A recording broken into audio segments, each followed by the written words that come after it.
My beloved child, before you try to fix every broken place within you, before you gather all your strength and promise yourself that you will never stumble again, I want you to hear me clearly. You are loved before you become whole. I am not standing far away waiting for you to become worthy of my presence. I am not measuring your value by how well you hide your pain, how you speak, or how you carry the weight that has been placed upon you. My beloved child, I have seen you in the moments when your faith felt small. I have seen you when your prayers became a tired breath. I have seen you when you smiled for others, then became quiet because you did not know how to explain what was happening inside you, and I did not turn away. You may have learned to believe that love must be earned. Perhaps people became gentle only when you pleased them. Perhaps acceptance disappeared when you failed. Perhaps you were praised when you were useful, strong, agreeable, or successful, but ignored when you became tired, confused, or afraid. My beloved child, that is not how my love works. My love is not a reward for perfect behavior. It is not a medal placed around the neck of the person who never struggled. It is not something I offer only after you have cleaned every room of your heart. My love enters the room while it is still in disorder. It sits beside you while the questions remain. It stays close while healing is still unfinished. Remember the father who watched the road for his returning son. The son came home, carrying regret, rehearsing words of shame, expecting to be treated like a servant. But the father did not wait for an explanation before running toward him. He saw his child before he saw the failure. He restored relationship before demanding a performance. My beloved child, this is what I want you to understand. I see you before I see the list you carry against yourself. I know what happened, but I also know what pain taught you to become. I know the choices you regret, but I also know the fear, loneliness, and confusion surrounding those choices. This does not mean truth is ignored. Love does not pretend that harm never happened. Love brings truth close enough to heal what shame only keeps hidden. My beloved child, you do not need to protect me from the parts of you that feel difficult to love. You do not need to hide the anger you are ashamed of. You do not need to cover the loneliness that makes you feel weak. You do not need to pretend that your trust is stronger than it is. Bring me the real condition of your heart. A wound cannot be cleaned while it remains wrapped in secrecy. A room cannot receive light while every curtain stays closed. Healing begins when you stop performing and allow yourself to be known. My beloved child, I am not disgusted by your scars. I do not look at them and call you damaged beyond use. I see the places where you survived. I see the battles that left marks no one else noticed. I see the nights when you almost gave up yet somehow rose again. Some scars still feel tender because healing has layers. Do not punish yourself because one memory still hurts. Do not believe you have failed simply because a voice, place, or season can still awaken sadness. Wholeness is not pretending nothing touches you. Wholeness is learning that what touches you no longer has the power to name you. My beloved child, you are not the abandonment you experienced. You are not the betrayal that changed how you trust. You are not the mistake that still returns to your mind. You are not the harsh words someone spoke over your life. Those things may have influenced you, but they do not own your identity. I call you beloved before your emotions agree. I call you mine before your confidence returns. I call you worthy of care before you learn how to receive it. There will be times when you feel the urge to withdraw because you are afraid that being fully known will lead to rejection. You may even withdraw from me. You may become quiet, avoid prayer, or convince yourself that you should return only after you have improved. My beloved child, come now. Come tired, come uncertain. Come with the same question you have asked many times. Come with the weakness you thought should have disappeared by now. A child does not become less loved because they need help standing. A patient is not rejected because healing takes time. The dawn is not a failure because it begins with only a small line of light. My beloved child, stop speaking to yourself as though cruelty will make you change faster. Harshness may create fear, but fear does not create lasting healing. Speak honestly, but speak with mercy. Say, I made a mistake, and I can take responsibility. Say, I am hurting, and I do not need to hide. Say, I am learning, even if progress feels slow. Say, I am still loved while I grow. This is not an excuse to remain unchanged. Love gives you the safety needed to change without destroying yourself in the process. When you know you are loved, correction no longer feels like rejection. When you know you are held, you can face truth without collapsing. When you know I remain near, you can release the exhausting need to appear strong every moment. My beloved child, let this be your beginning, not a promise that you will become perfect tomorrow, not another demand placed upon your tired heart. Let your beginning be simple. Stop hiding one honest feeling from me. Name one place where shame has been louder than love. Then breathe slowly and remember that I am still here. I have not stepped away from your unfinished story. I am present in the rebuilding. I am patient with the process. I am not ashamed to call you my beloved child, while your heart is still learning how to trust those words. And as my love reaches the places you once kept hidden, something gentle will begin to grow there. The wounds you thought made you unworthy will become the places where compassion learns to breathe. In the next part, I will show you how the pain I heal within you can become mercy for someone else. My beloved child, I told you that as my love reaches the places you once kept hidden, something gentle begins to grow there. The wounds you feared would make you unworthy can become the very places where compassion learns to breathe. Your wounds can become compassion. My beloved child, I do not waste the pain you have carried. I do not forget the nights when you stayed awake with thoughts you could not quiet. I do not overlook the mornings when you rose and continued, even though your heart still felt heavy. What hurt you matters to me. But pain does not have to remain only pain. When it is brought into my presence, when truth begins to enter what shame kept hidden, and when healing reaches the places you once protected, your suffering can be transformed into tenderness. My beloved child, compassion is not weakness. It is strength that remembers what weakness felt like. It is patience that was born in a season when you wished someone had been patient with you. It is the ability to sit beside another person without rushing them, judging them, or demanding that they heal according to your timetable. Now you understand that some hearts first need safety. Some people do not need a lecture. They need to know that they are not alone. They need someone who can listen without turning their pain into a comparison. My beloved child, this is one way your story can become useful. Not because suffering was good, not because what happened should have happened, but because I can bring something gentle out of what was cruel. I can teach your eyes to notice what others miss. I can teach your voice to become softer. I can teach your heart to recognize the hidden exhaustion behind another person's smile. Remember Joseph after years of betrayal, false accusation, and being forgotten. When his brothers stood before him in need, he held power they never expected him to possess. He could have used their vulnerability to repay the pain they had caused. He wept. He saw beyond the offense. My beloved child, forgiveness did not mean Joseph called betrayal good. It meant betrayal no longer controlled what kind of man he would become.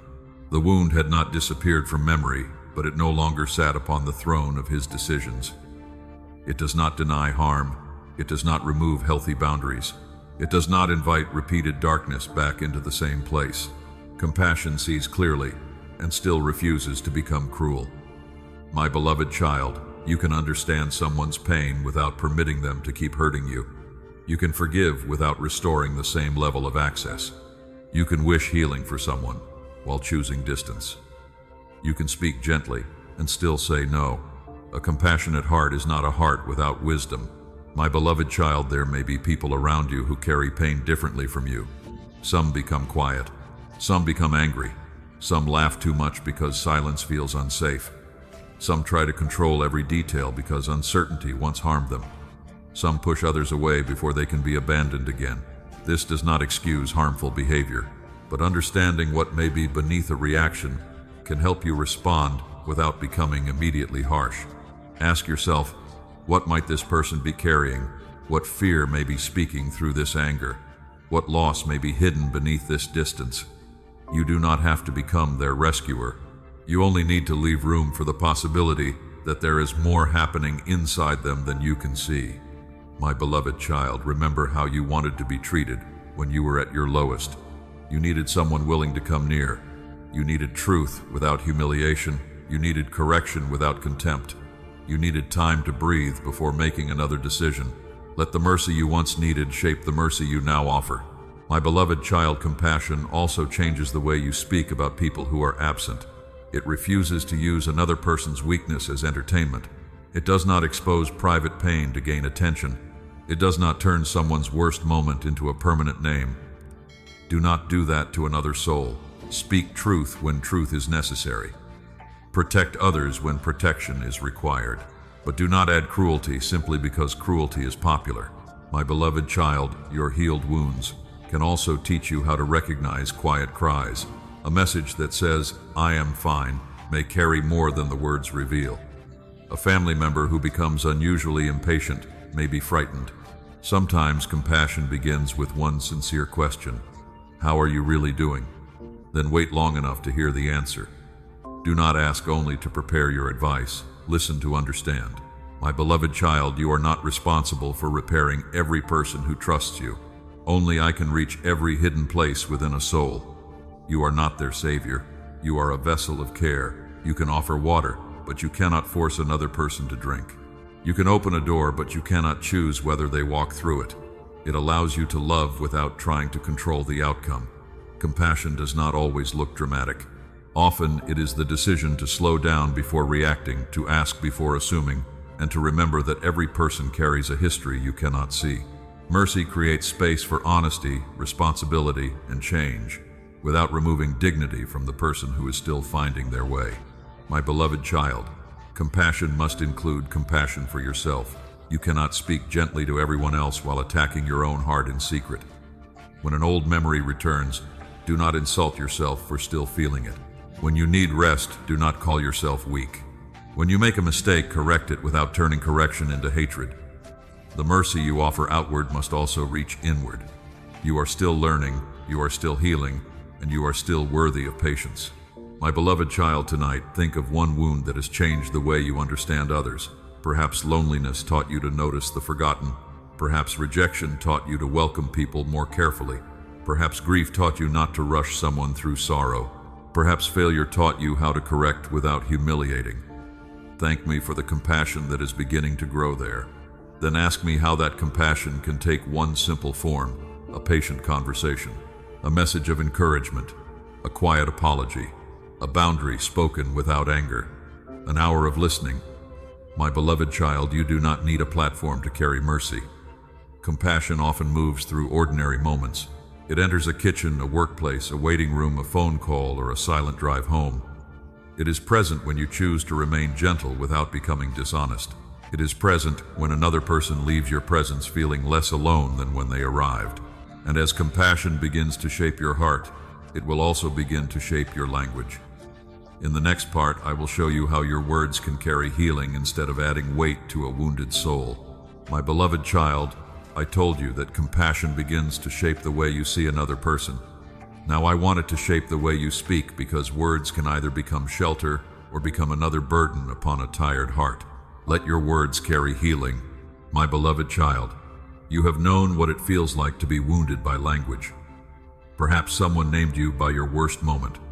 Perhaps a sentence spoken in anger stayed in your memory for years. Perhaps you were corrected without kindness, dismissed when you needed understanding, or silenced when your heart was trying to tell the truth. Words can remain long after the speaker has forgotten them. That is why I want you to become careful with what leaves your lips. Careful. A careless word can deepen a wound that was already struggling to close. A wise word can help someone breathe again. A gentle sentence spoken at the right moment can remain in someone's memory like a lamp, reminding them that tenderness is still possible even now. My beloved child, healing language does not mean saying only pleasant things. Love is not flattery. Love does not hide what is harmful. Love does not call darkness light in order to avoid discomfort. But truth without mercy can become a weapon, and mercy without truth can become confusion. I want you to carry both. Speak clearly. Speak gently. Speak with the purpose of restoring, not humiliating. Remember how Jesus spoke to the woman who was brought before him in shame. Many voices around her were ready to reduce her life to one failure.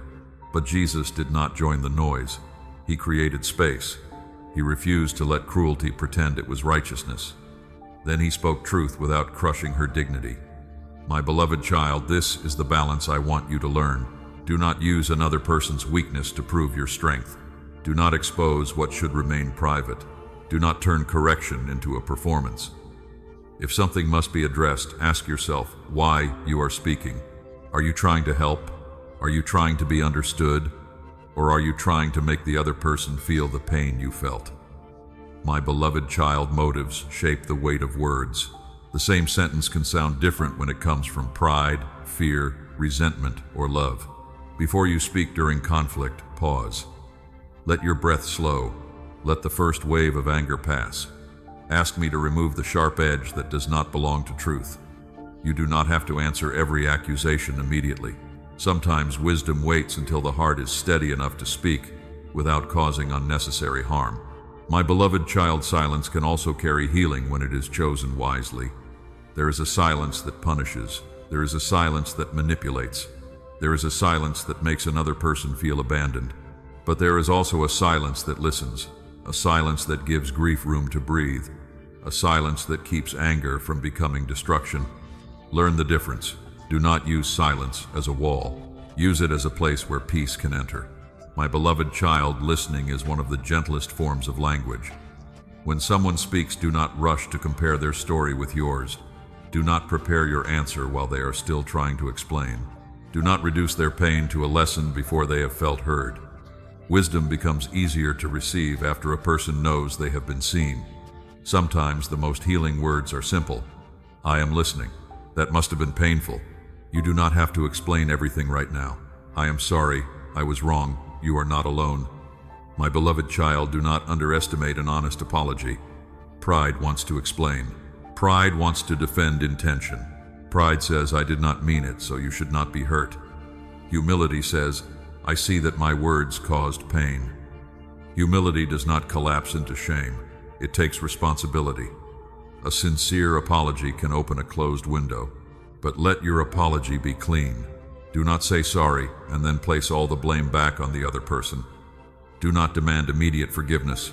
Do not use tears to escape accountability. Speak plainly, then allow time for trust to rebuild. My beloved child, your words toward yourself also matter. You cannot keep repeating cruel names inside your mind and expect your heart to become peaceful. Listen to the way you speak after a mistake. Do you call yourself hopeless? Do you say you always ruin everything? Do you predict that nothing will ever change? They shape the atmosphere within you. Correct yourself with truth, not contempt. Say, I made a poor choice, and I can learn. Say, I am responsible, but I am not beyond grace. Say, this is difficult, but it is not permanent. Speak to yourself in a way that makes growth possible. My beloved child, words also shape the atmosphere of a home. A child can carry one label into adulthood.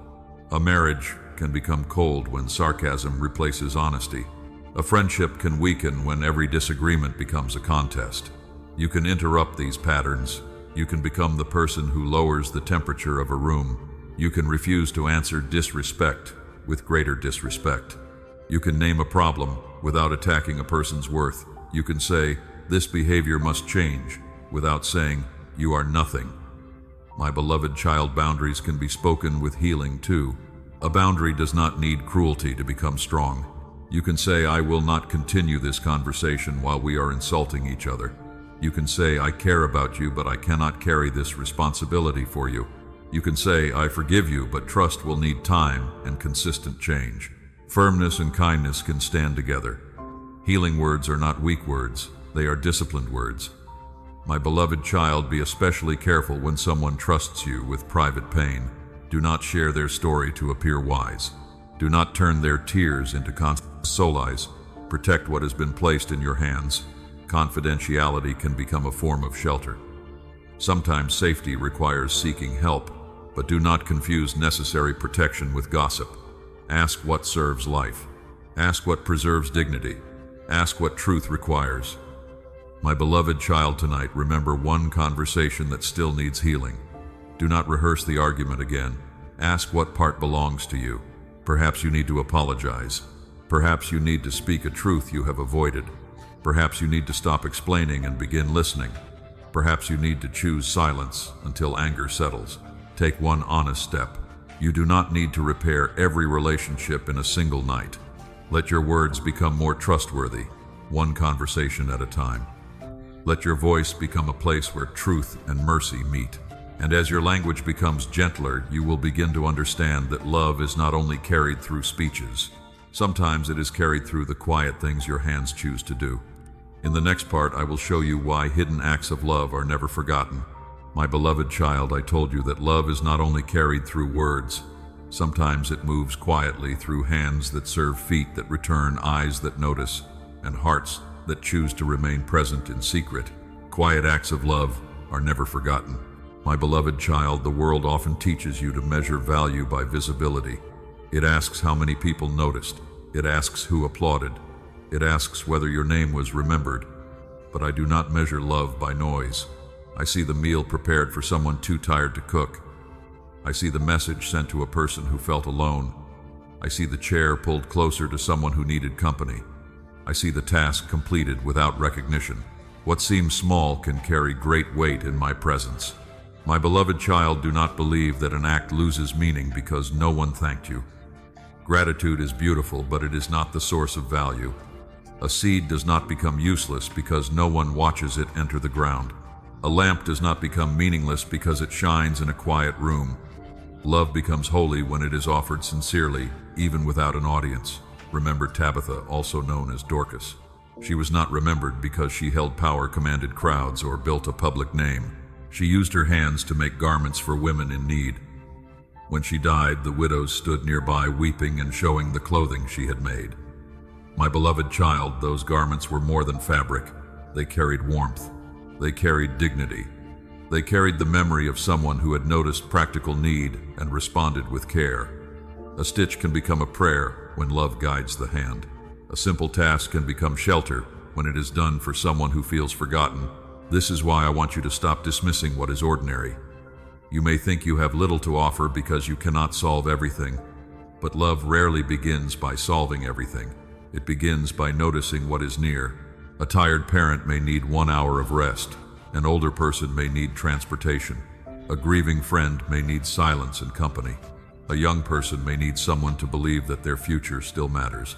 My beloved child, do not wait for a perfect opportunity.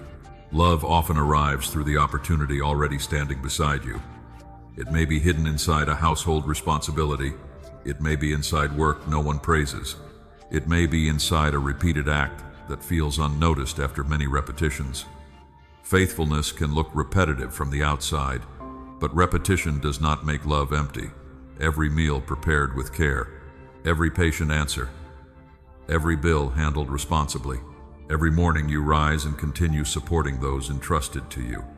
I see these things. My beloved child, hidden service can become difficult when exhaustion grows. There are moments when you ask whether anyone understands how much you carry. You continue helping, but part of your heart begins to feel invisible. Notice that weariness. Love does not require you to pretend you have no limits. You are allowed to rest. You are allowed to ask for help. You are allowed to speak honestly when responsibilities have become unequal. A quiet act of love should not become a quiet place where resentment is buried. My beloved child, service must remain connected to truth. Do not let others use your kindness to avoid responsibility. Do not call constant self-neglect compassion. Do not keep saying yes because you fear that a boundary will make you appear selfish. Love can serve and still say, I need support too. Love can help and still say, this part belongs to you. Love can remain generous without becoming controlled. My beloved child, hidden love also includes what you refuse to do. You refuse to embarrass someone publicly. You refuse to repeat private pain. You refuse to use another person's weakness to gain attention. You refuse to answer cruelty with cruelty. These choices may go unseen, but they protect life. Sometimes what you withhold is as loving as what you give. A harsh reply held back, a secret kept safe, a judgment delayed until truth is known, a rumor allowed to end with you. My beloved child, these are acts of love too. You may never see the full result. A child may remember your patience years later. A friend may survive a dark season because you kept checking on them. A person at work may regain confidence because you corrected them without humiliation. A stranger may carry your kindness into another room and offer it to someone else. Love travels farther than your eyes can follow. This is why you must release the need to control the outcome. Offer what is yours to offer. Let me carry what happens next. My beloved child, there will also be times when your quiet goodness is misunderstood. Someone may question your motives, someone may overlook your effort, someone may receive silently. Do not let disappointment harden you, but do not use spirituality to deny what hurts. Bring the hurt to me. Let me separate the desire for appreciation from the deeper calling to love. You were created to be known, so acknowledgement matters. But I do not want that longing to become a chain around your service. If praise becomes necessary, you may stop doing good when praise disappears. If approval becomes your fuel, silence will make you empty. Let love become rooted more deeply than applause. My beloved child, this does not mean you must remain hidden forever or refuse healthy recognition. Receive thanks with gratitude. Allow others to honor what was done well. But do not turn recognition into proof of your worth. You were already loved before the act.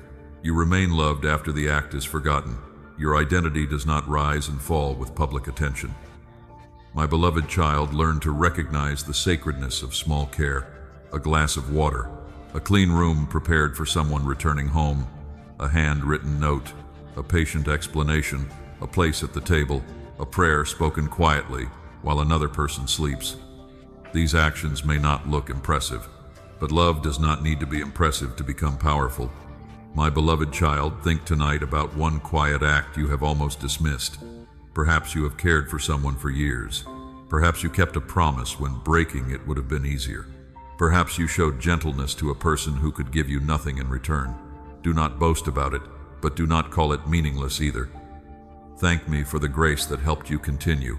Then ask whether your love still has freedom, honesty, and healthy limits. My beloved child, quiet acts of love are never forgotten. They form the atmosphere of a home, they rebuild trust, they protect dignity. They remind wounded people that kindness still exists. And as you continue learning to love without needing to be seen, you will also discover a deeper kind of strength. In the next part, I will show you that maturity is not the absence of pain, but the freedom to stop letting pain rule your heart. My beloved child, I told you that as you learn to love without needing to be seen, you begin to discover a deeper kind of strength. That strength is not the absence of pain. It is the freedom to stop letting pain rule your heart. Maturity means pain no longer rules you. My beloved child, maturity does not mean you never feel wounded. It does not mean tears disappear. It does not mean difficult memories lose all emotion. It does not mean every disappointment becomes easy to carry. Maturity means pain is no longer allowed to decide who you become. It may speak, but it does not command. It may return, but it does not sit upon the throne. My beloved child, pain often tries to become a ruler by shaping your reactions. It tells you to strike before you are struck. It tells you to withdraw before someone can leave. It tells you to punish silence with silence. It tells you to protect yourself by becoming harder than what hurt you. But a guarded heart can become a prison when protection turns into permanent distance. You were not created to live with every door locked. My beloved child, healing teaches you to notice the difference between protection and fear. Protection says, I will not remain where harm continues. Fear says, I will never trust anyone again. Protection says, I need time. Fear says, no one will ever be safe. Protection creates a wise boundary. Fear builds a wall and calls it peace. I want you to become discerning without becoming closed. My beloved child, remember David when Saul pursued him. David had opportunities to retaliate. He could have used another man's weakness to end the threat. He had reasons to feel betrayed, exhausted, and angry. Yet he refused to let injury transform him into the very thing he feared. He did not deny the danger. He did not return to unsafe closeness. But he also refused to let revenge become his guide. My beloved child, this is maturity. It is not pretending nothing happened. It is remembering what happened without allowing bitterness to write the next chapter. It is choosing distance when needed without filling that distance with poison. It is recognizing that justice and vengeance are not the same. It is refusing to damage your own soul while trying to repay another person for the damage they caused. My beloved child, you are allowed to stop rehearsing what cannot be changed. You are allowed to say, this hurt me, and I will not keep feeding it with my attention. You are allowed to turn your mind toward what is still alive. You are allowed to protect the present from being consumed by the past. This is not denial. It is stewardship of your inner life. My beloved child, maturity means learning to pause before reacting. The first emotion may be honest, but it does not always contain the whole truth. Anger may reveal that a boundary was crossed. Fear may reveal that something feels uncertain. Sadness may reveal that something mattered deeply. Listen to the emotion, but do not hand it the final decision.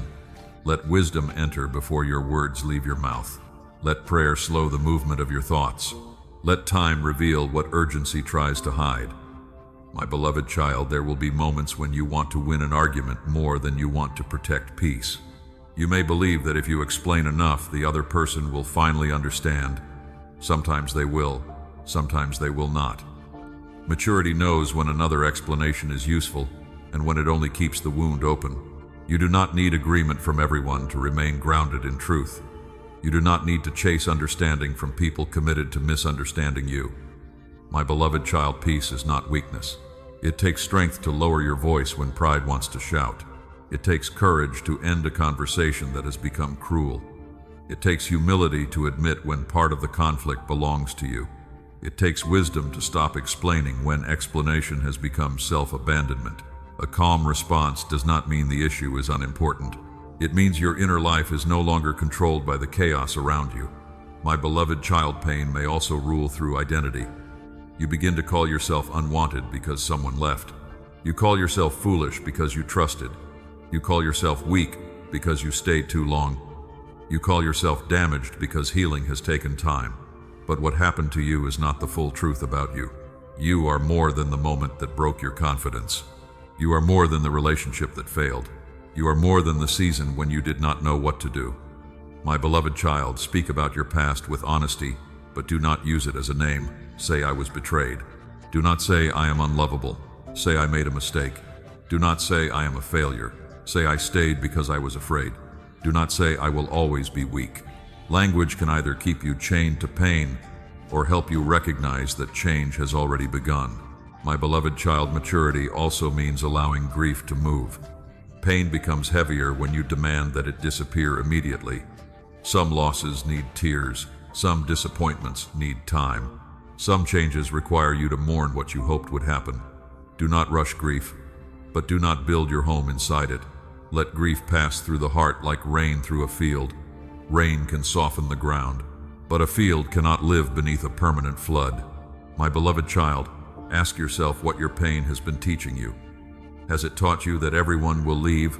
Has it taught you that you must always be strong? Has it taught you that forgiveness means allowing the same harm again? Has it taught you that peace is possible only when others change? Examine these lessons carefully. Pain can be a witness, but it is not always a wise teacher. Let truth correct what suffering taught incorrectly. This discipline becomes evidence that healing is no longer only something you desire, but something you are practicing. My beloved child, tonight identify one place where pain has been ruling quietly, perhaps through anger, perhaps through avoidance, perhaps through the need to be right, perhaps through the fear of trusting anyone. Do not condemn yourself. Name it. Then ask what a mature response would look like. A boundary, an apology, a pause, a truthful conversation, a decision to stop replaying what has already happened. Take one step. My beloved child, maturity is not becoming untouched. It is becoming anchored. You can feel deeply without drowning. You can remember without returning. You can forgive without forgetting wisdom. You can grieve without surrendering your future. You can carry questions without allowing them to uproot your faith. And as pain loses its throne, your heart becomes more able to receive a peace that does not depend upon every answer being given.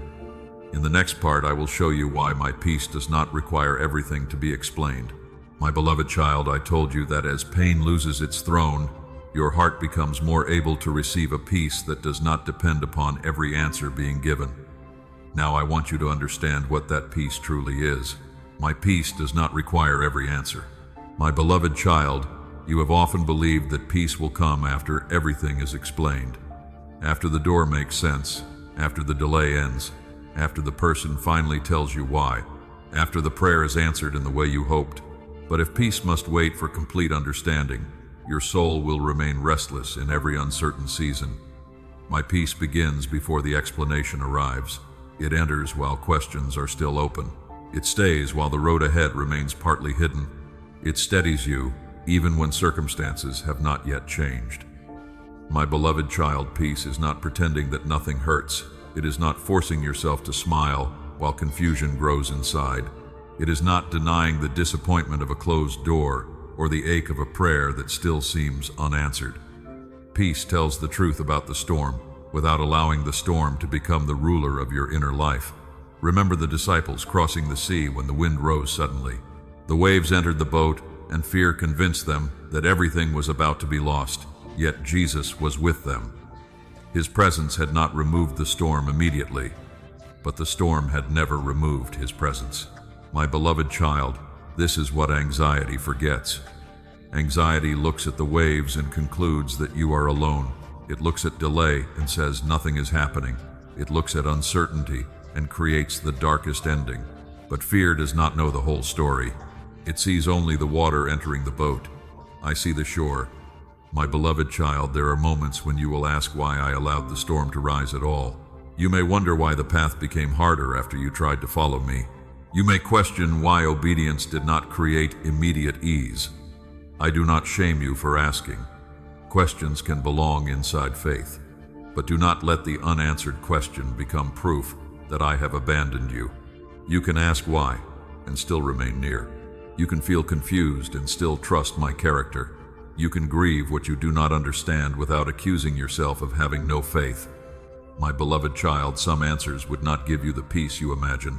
You may believe that knowing every reason would settle your heart, but sometimes an explanation cannot undo the pain. Sometimes knowing why someone chose wrongly does not restore what was lost. Sometimes understanding the cause does not change the outcome.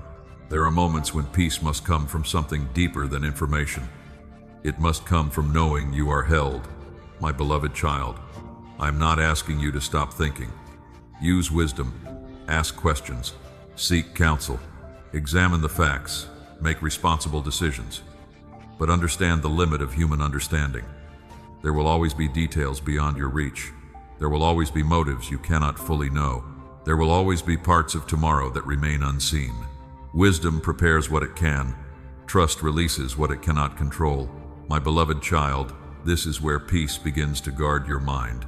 It teaches you not to chase every possibility. It helps you stop creating imaginary conversations. It keeps you from carrying tomorrow into tonight. It reminds you that uncertainty is not the same as danger. Something can be unknown without being against you. A path can be hidden without being empty. My beloved child, consider how a traveler moves through fog. They do not need to see the entire road. They need enough light for the next safe step. If they refuse to move until the whole landscape appears, they may remain frozen for a long time. But if they run carelessly, they may lose direction. Peace does neither. Peace moves slowly, attentively, and without panic. My beloved child, ask what is clear today. What responsibility is already in front of you? What truth do you already know? What conversation needs honesty? What decision can wait until more information comes? You do not need to solve every future problem before resting tonight. Do what belongs to this day. Leave tomorrow in tomorrow. My beloved child, peace also changes the way you respond to closed doors. A closed door may disappoint you. It may require grief. It may expose how deeply you attached your identity to one outcome. Do not rush to call every closed door punishment. Do not rush to call every delay protection either. Sometimes you will not know the full meaning for a long time. You can simply say, "This did not open, and I will seek wisdom for what comes next." My beloved child, faith becomes mature when it no longer needs to invent certainty. You do not have to create a spiritual explanation for everything. You do not need to say, "This happened because something greater is definitely coming." Perhaps something new will come. Perhaps the lesson will be different. Perhaps the gift will be the strength, clarity, or boundary formed within you. Trust does not make promises I have not spoken. Trust rests in who I am.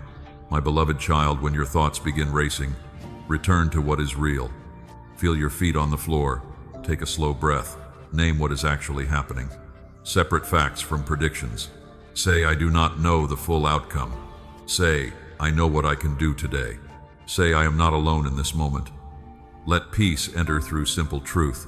My beloved child, you may need to return many times. One prayer may calm you for an hour, then fear may knock again. Do not feel ashamed. Peace is practiced faithfully, one careful moment at a time. Each return teaches your nervous heart a new rhythm. Each pause reminds your body that it does not have to live as though disaster is already here. Each honest prayer creates space between fear and reaction.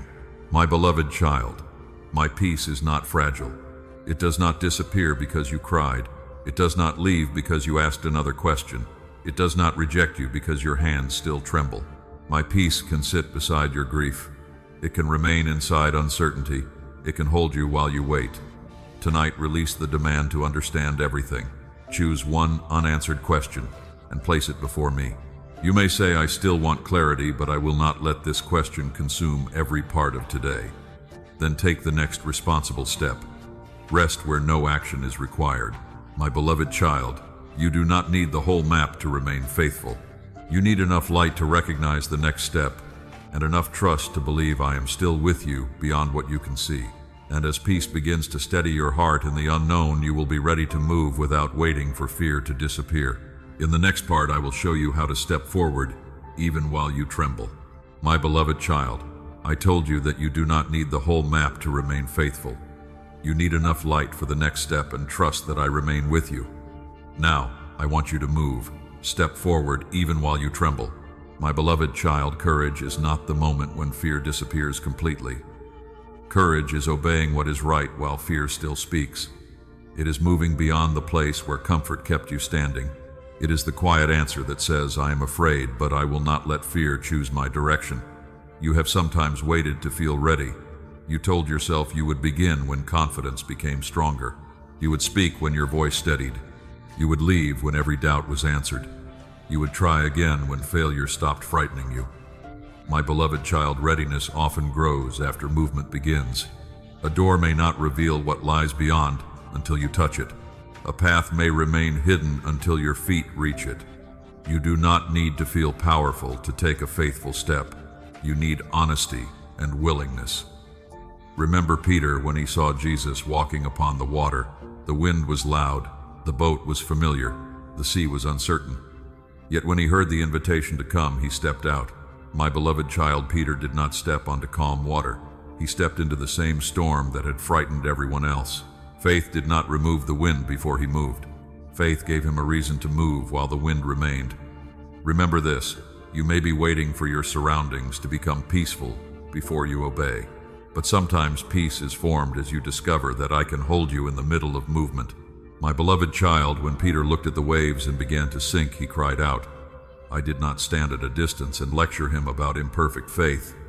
I reached for him. I did not let one fearful moment erase the courage it took to leave the boat.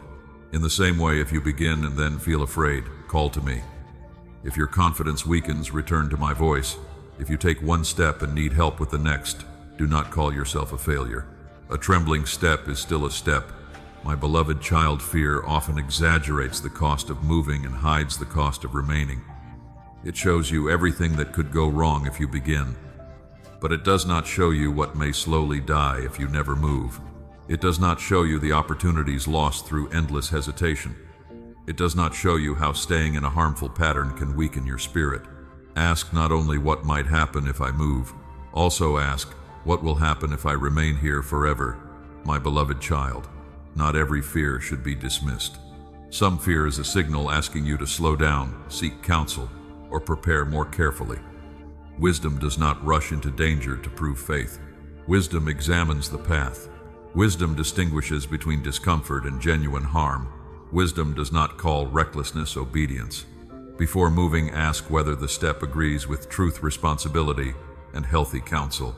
But when the step is clear and fear is the only chain remaining, do not let fear pretend to be wisdom. My beloved child, you may feel afraid because the step is unfamiliar. You may be applying for work after rejection. You may be returning to study after many years. You may be having an honest conversation you have avoided. You may be setting a boundary with someone you love. You may be beginning again after a plan failed. These are not small things to the heart. Treat yourself gently as you move. My beloved child, do not compare your courage with another person's appearance. Someone else may seem confident because you cannot see their private struggle. They may have support you do not have. They may have practiced the step many times. Your beginning does not need to look like their progress. You are responsible for the next honest movement in your own life. My beloved child, sometimes courage will look quiet. It may be sending one message, filling out one form, making one appointment, asking one question, telling one trusted person the truth, deleting one contact that keeps reopening a wound, saying no without a long explanation. Courage does not always make noise. It often enters through an ordinary decision repeated with integrity. My beloved child, expect fear to return after you move. The mind may ask whether you made a mistake. It may romanticize the place you left. It may remind you of every possible failure. Do not let the return of fear convince you that the step was wrong. A person leaving a dark room may still blink when entering the light. Adjustment is not regret.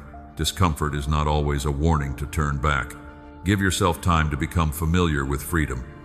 My beloved child, there will also be moments when you must correct your direction. Moving forward does not mean refusing to reconsider. Faith can adjust. Wisdom can admit that more information has appeared. Humility can say, this path is not healthy, and I need to choose another. Changing direction is not the same as returning to fear. The goal is not stubborn movement. The goal is faithful movement.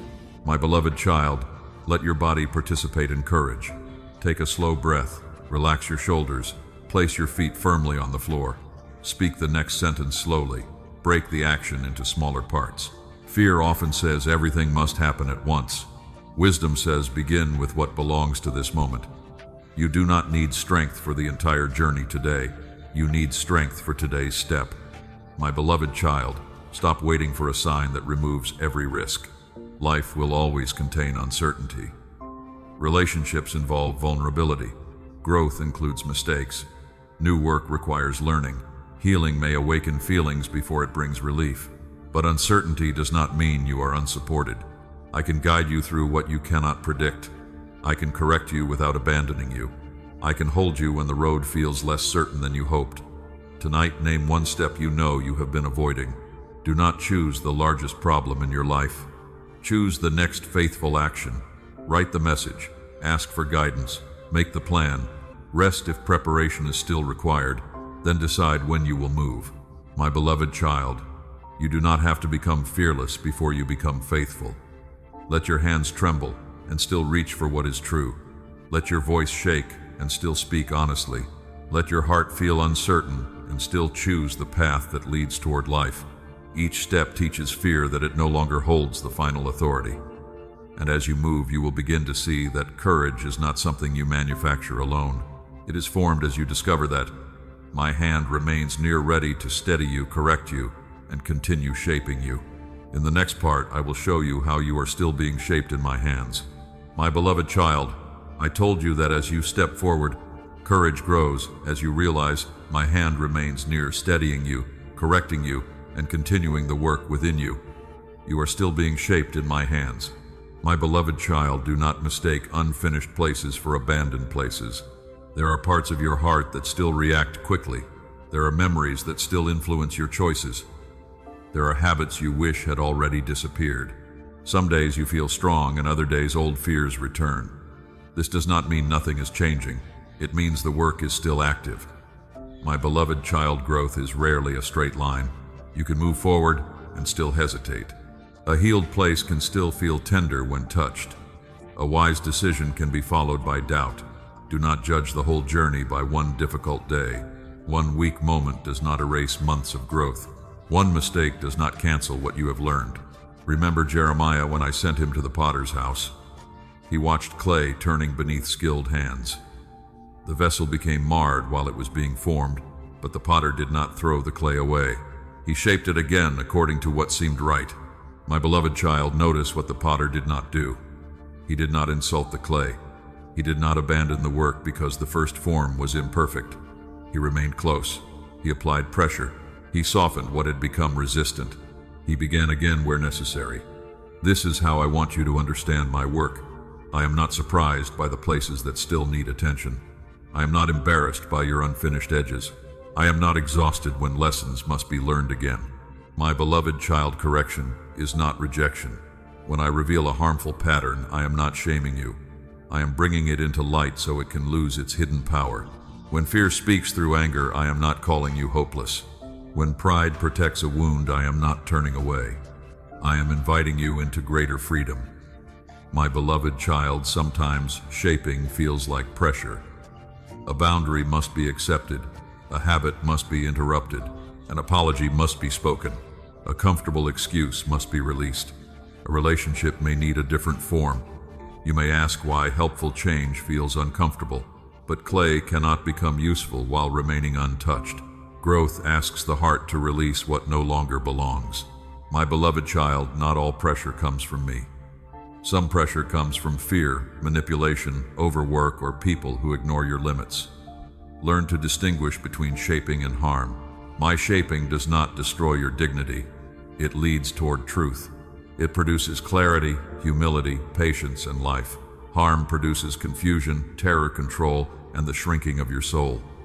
Seek wise help when you cannot tell the difference. My beloved child, you may leave environments that keep breaking what healing restores. Being shaped by me does not mean submitting to mistreatment. It means letting truth change you while protecting the life within you. My hands are not cruel hands. They are steady hands. They know when to press and when to support. They know when to remove and when to wait. My beloved child, patience is part of this process. You often want quick transformation because unfinished growth feels exposing. You want one prayer to remove every fear, one decision to end every habit, one insight to heal every memory. But deep change is often formed through repetition. You practice a boundary again. You choose honesty again. You return to prayer again. You rest before reacting again. Each faithful repetition creates a new pathway within you.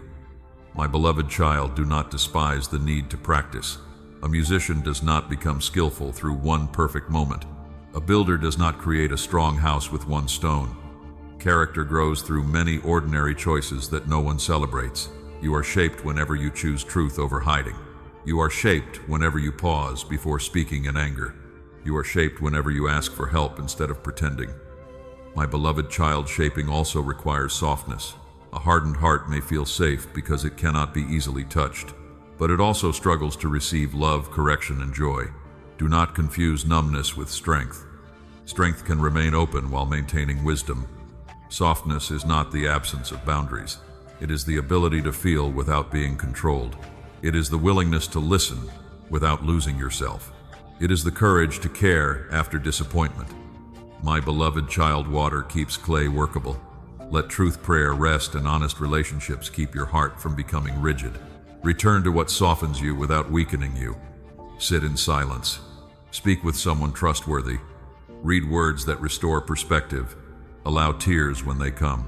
A heart that can still be moved is not a failed heart. My beloved child, you may sometimes compare your process with another person's result. You see their confidence or peace and wonder why you still struggle. But you do not know how long they were shaped in hidden places. You do not know the battles behind what appears effortless. Comparison looks at the finished surface and ignores the private process. Stay attentive to what I am forming in you. Your journey has its own pace. My beloved child, learn to recognize evidence of change. Perhaps you recover more quickly after disappointment. Perhaps you notice harmful patterns sooner. Perhaps you apologize without defending yourself as much. Perhaps you no longer remain in conversations that become cruel. Perhaps you can rest without as much guilt. These changes seem small, but they reveal a new form. My beloved child, transformation is not proven by never struggling again. It is revealed when struggle meets a different response. Where you once fled, you now pause.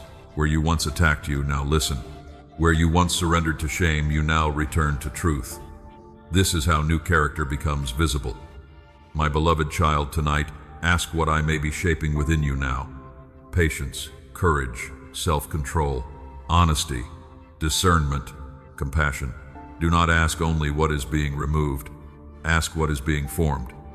Sometimes one pattern ends so a stronger quality can begin. The loss of false approval can make room for integrity. The end of constant rushing can make room for peace. The release of control can make room for trust. My beloved child, place one unfinished area into my hands without attacking yourself. Say, I am willing to learn. I am willing to be corrected. I am willing to practice again. Then take one action that agrees with the person you are becoming. You do not have to complete the whole transformation tonight. You only need to remain willing in hands that know how to shape you. My beloved child, you are not discarded clay. You are not a failed design. You are not too complicated for patient love. I am still working. Much of that work is happening quietly beneath the surface where no one sees the full change yet. In the next part, I will show you why hidden growth is still real growth. My beloved child, I told you that much of my work is happening quietly beneath the surface where the full change remains unseen. Hidden growth is still real growth. My beloved child, you often look for visible proof. You want the open door. You want the clear result. You want someone to notice that you are changing. But some of the deepest work in your life will not announce itself. It will happen in the moment you pause before reacting. It will happen when you return to peace after fear tries to pull you away. My beloved child, do not call a quiet season empty. Silence does not mean nothing is happening. A field can look bare while life is preparing beneath the soil. A foundation can remain hidden while it is carrying the weight of everything that will rise later. The strongest parts of growth are often formed where applause cannot reach. Remember David before the palace. He was anointed, yet he returned to ordinary work. He watched sheep. He learned patience in lonely places. He faced danger without an audience. He practiced courage before anyone called him a king. My beloved child, the hidden season was not wasted. It deepened his trust and taught him how to protect what was vulnerable. It revealed what kind of heart would carry responsibility later. The throne did not create David's character. The unseen years exposed and formed it. In the same way, perhaps you are learning to speak calmly when tension rises. Perhaps you are learning to leave what repeatedly harms you. Perhaps you are learning that rest is not laziness. These lessons are building a life that can stand. My beloved child, growth is not always becoming more visible. Sometimes growth is becoming less reactive. Sometimes it is recovering more quickly. Sometimes it is asking for help before everything collapses. Sometimes it is no longer needing the last word. Sometimes it is recognizing the old pattern while it is still small. These changes are evidence that truth is taking root. My beloved child, do not compare your private process with another person's public moment. You see their celebration, not their hidden years. You see the finished work. You do not see the mistakes, corrections, delays, and ordinary repetitions that shaped it. Comparison takes one visible moment and uses it to judge your entire journey. Return to your own path. Ask what is growing in you now. My beloved child, there are seasons when progress feels slow because the work has moved deeper. At first, you may change behavior. Later, I begin touching the beliefs beneath that behavior. You may stop one reaction, then discover the fear that created it. You may set a boundary, then discover how much approval once controlled you. You may forgive, then discover grief still waiting underneath. Deeper healing feels slower because it reaches places you could not see before. Do not become discouraged. My beloved child, roots do not hurry because branches are impatient. Depth has its own rhythm. If strength is being formed within you, let it take the time it needs. Quick change can excite, but deep change becomes dependable. I am not only helping you look different for a moment, I am teaching you how to live differently when pressure returns. My beloved child, hidden growth also happens when you choose faithfulness without immediate reward. You do the right thing and no door opens. You remain honest and no one praises you. You keep showing up and the result still seems distant. This can make you wonder whether your effort matters. It does. Faithfulness is shaping you even before it changes your circumstances. Repeated choices strengthen something within you. My beloved child, remember Joseph in prison. He had received dreams, yet his life seemed to move in the opposite direction. He served faithfully in a place he did not choose. He used his gift while still waiting for freedom. He was forgotten by someone he had helped. Yet the hidden season was not empty. It developed endurance, wisdom, and the ability to carry influence without being destroyed by it. My beloved child, waiting did not erase Joseph's calling. It prepared him to carry it. In the same way, a delay can reveal what still needs strengthening. A quiet season can teach you how to serve without recognition. A closed door can expose whether your identity depends upon being chosen. I do not say this to make every disappointment sound pleasant. Some delays hurt. Some hidden seasons feel lonely. But pain and purpose can exist in the same chapter. My beloved child, learn to measure progress differently. Do not ask only, "What have I achieved?" Ask, "How am I responding now? Do I recover with more honesty? Do I recognize fear sooner? Do I speak with greater kindness? Do I protect my peace more wisely? Do I return to truth more quickly?" These are meaningful signs of growth. My beloved child, celebrate what is becoming steady. Celebrate the conversation you handled with maturity. Celebrate the night you rested instead of overthinking. Celebrate the boundary you kept. Celebrate the apology you offered without excuse. Celebrate the moment you noticed shame and refused to obey it. You do not need a crowd to acknowledge these victories. Let gratitude help you see them. My beloved child, hidden growth requires patience with yourself. Do not dig up the seed every morning to check whether it is alive. Do not examine your heart so harshly that every weakness becomes proof of failure. Reflection is useful. Constant self-accusation is not. Give yourself room to practice. Let correction be specific. Let grace remain larger than one difficult moment. My beloved child, there may also be days when you feel nothing. Prayer may seem quiet. Motivation may be low. Your emotions may not confirm that progress is happening. Do not build your entire understanding upon one feeling. Feelings matter, but they change. Faithfulness can continue even when emotion becomes silent. Sometimes growth looks like doing the next wise thing without inspiration. My beloved child, tonight, look back gently. Notice one reaction that has changed. One habit that is becoming healthier. One truth you now believe more deeply.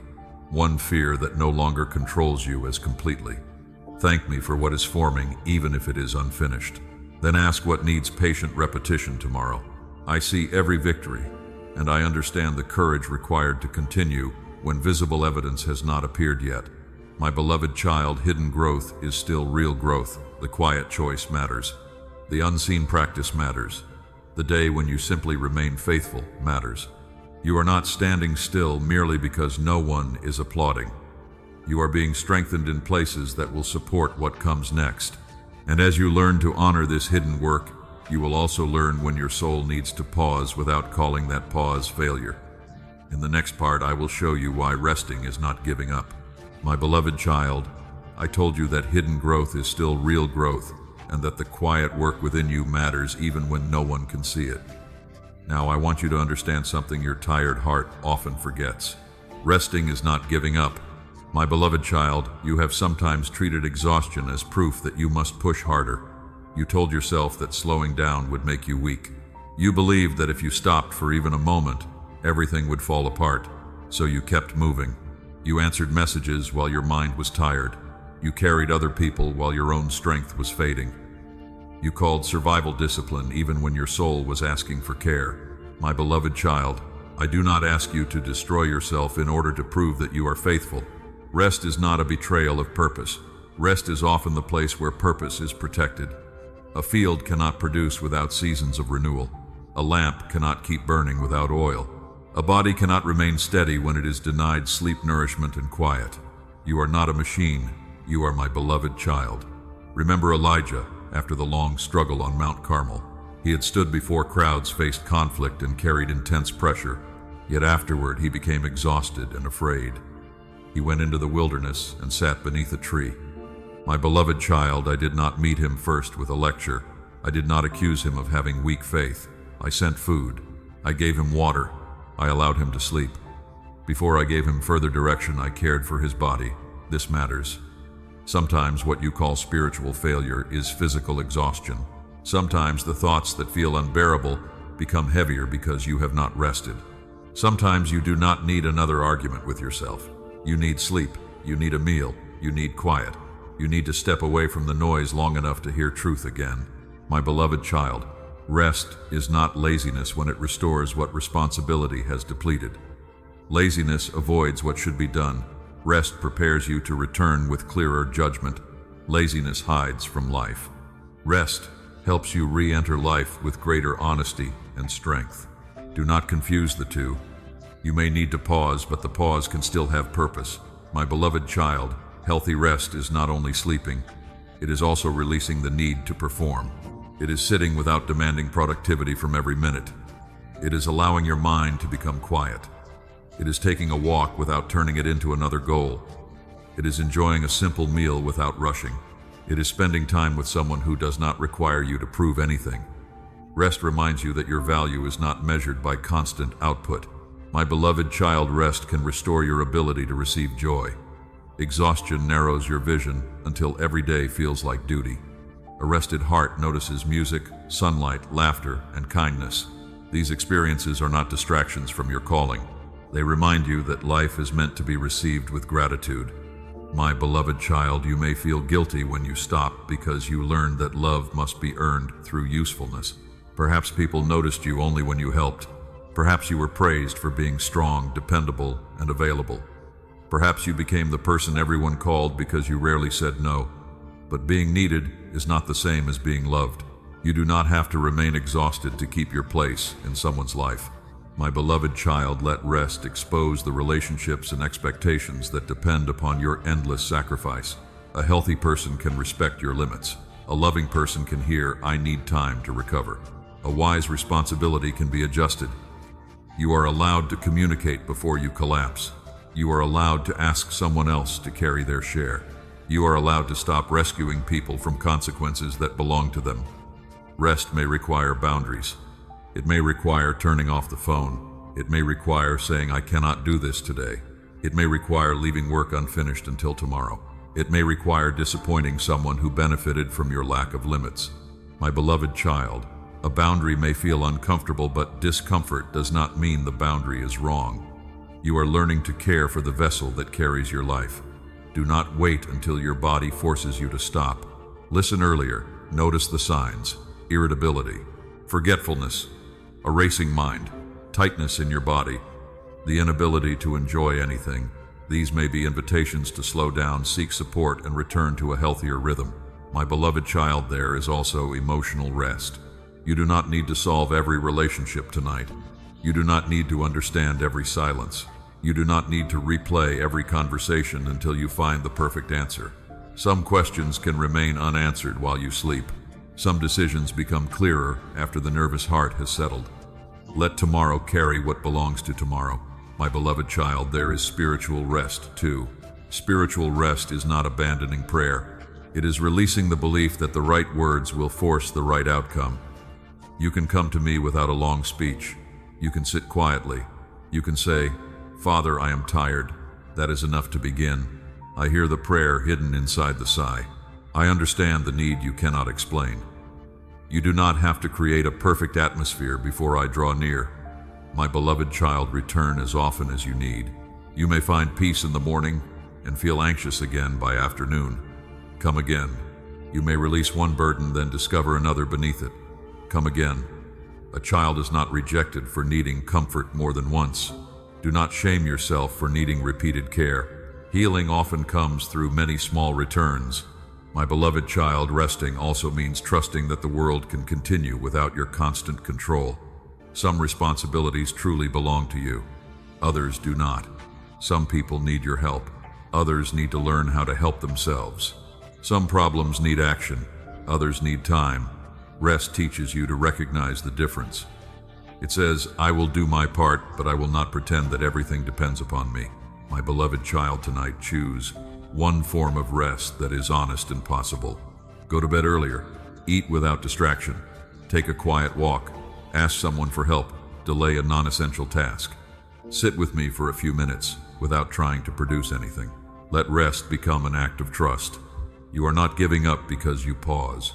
You are making room for strength to return. You are allowing clarity to rise. You are remembering that your life is sustained by more than effort. My beloved child, resting is not giving up. It is the humble acceptance that you have limits, and that limits do not make you unworthy. And as you begin honoring those limits, you will also become more able to recognize the burdens you were never meant to carry. In the next part, I will show you how to release what you cannot control. My beloved child, I told you that resting is not giving up. Rest helps you recognize your limits, and once you recognize them, you can begin releasing the burdens that were never meant to remain in your hands. Release what you cannot control. My beloved child, control often begins as an attempt to feel safe. You watch every detail and prepare for every possible outcome. You replay conversations, study people's moods, and try to prevent disappointment before it arrives. You tell yourself that if you remain alert enough, nothing will surprise you. But control does not create peace. It creates exhaustion. My beloved child, there are responsibilities that belong to you. You can tell the truth. You can make a wise plan. You can set a boundary. You can ask for help. You can apologize when you are wrong. You can take the next faithful step. But you cannot control another person's heart. You cannot force someone to understand. You cannot make every door open. You cannot guarantee that life will unfold according to your timeline. My beloved child, suffering increases when you take responsibility for what was never yours to command. You begin carrying their choices as though they were proof of your failure. You believe that if you explain more clearly, love more perfectly, or sacrifice more deeply, they will finally become who you need them to be. But love does not give you ownership of another soul. My beloved child, you can influence. You can encourage, speak truth, and invite change. But you cannot choose on behalf of another person. Their response belongs to them. Release the belief that you must save everyone from every consequence. Release the fear that their disappointment automatically means you have done something wrong. Remember Hannah when she entered the temple carrying a sorrow she could not solve. She had endured disappointment, misunderstanding, and words that wounded her. She could not command her circumstances to change. She could not force the answer she desired. So she poured out her soul before me. My beloved child, Hannah, did not arrive with polished words. She came honestly. She released what had become too heavy to carry alone. And when she left, the answer had not yet appeared. But something inside her had shifted. Her face was no longer held beneath the same weight. This is what surrender can do before circumstances change. My beloved child, releasing control does not mean becoming passive. It does not mean you stop planning or ignore danger. Surrender is not carelessness. It is knowing where your responsibility ends and where trust must begin. You still take the wise action available. Then you stop demanding control over the outcome. My beloved child, consider how tightly you may be holding one relationship. Perhaps you fear that if you stop chasing, the person will leave. Perhaps you keep explaining because silence feels like loss. Perhaps you accept treatment that harms you because you believe your patience can change them. But love without freedom becomes fear. You may care and still release hope and still step back. You are allowed to pray for someone without placing your life beneath their decisions. My beloved child, you may also be trying to control the future. Your mind travels into days that have not arrived. It imagines loss. It rehearses bad news. It treats every uncertainty as a threat requiring immediate preparation. You believe anxiety will protect you by showing every danger in advance. But anxiety cannot see the future. It only magnifies fear. My beloved child, bring your mind back to today. What is actually happening now? What action is required? What part belongs to tomorrow? Do not carry 10 imagined problems while one responsibility is before you. Do what can be done. Release what cannot be known yet. My beloved child, sometimes control hides inside perfectionism. You believe that one mistake will destroy everything. You delay beginning because the result may not be flawless. You overwork because rest feels irresponsible. You refuse help because another person may do the task differently. But perfectionism does not always come from excellence. Often it comes from fear. It says, if everything is perfect, I cannot be criticized, rejected, or disappointed. My beloved child, freedom requires room for human limitation. You will make mistakes. Others may misunderstand you. Plans will need adjustment. This does not make your effort meaningless. You can correct without condemning yourself. You can learn without losing dignity. You can begin again without calling the first attempt a waste. My beloved child, release also means allowing endings to be real. Some chapters have closed, but part of you continues negotiating with the past. You replay what you should have said. You imagine how things might have changed. You keep a door open because finality feels painful.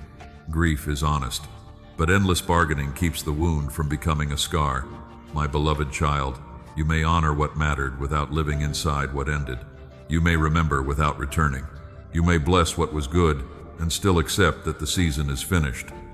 Release is not betrayal. Sometimes it is the only way to stop asking the past to become your future. My beloved child, open your hands. You do not need to release everything in one moment. Begin with one burden, one person you are trying to control, one outcome you are demanding, one conversation you keep replaying, one fear you have been carrying as though worry were a form of responsibility. Name it clearly before me. Then say, I will do what belongs to me, and I will release what does not. My beloved child, you may need to repeat this many times. Control often returns when fear rises. The mind reaches again for what the heart has already surrendered. Do not shame yourself. Release it. Trust is not one dramatic moment. It is a practice of returning. Each return loosens the grip of fear. Each return teaches your soul that safety is not created by controlling everything. My beloved child, surrender creates space. A tightly closed hand cannot receive guidance. A mind crowded with imagined outcomes cannot recognize the next step. A heart consumed with changing others cannot hear what must change within itself. When you release, clarity can enter. Peace can enter. Direction can enter. My beloved child, tonight ask where control has been stealing your rest. Is it a relationship, a decision, a future plan, a family problem, a conversation that has already ended? Do not try to solve everything.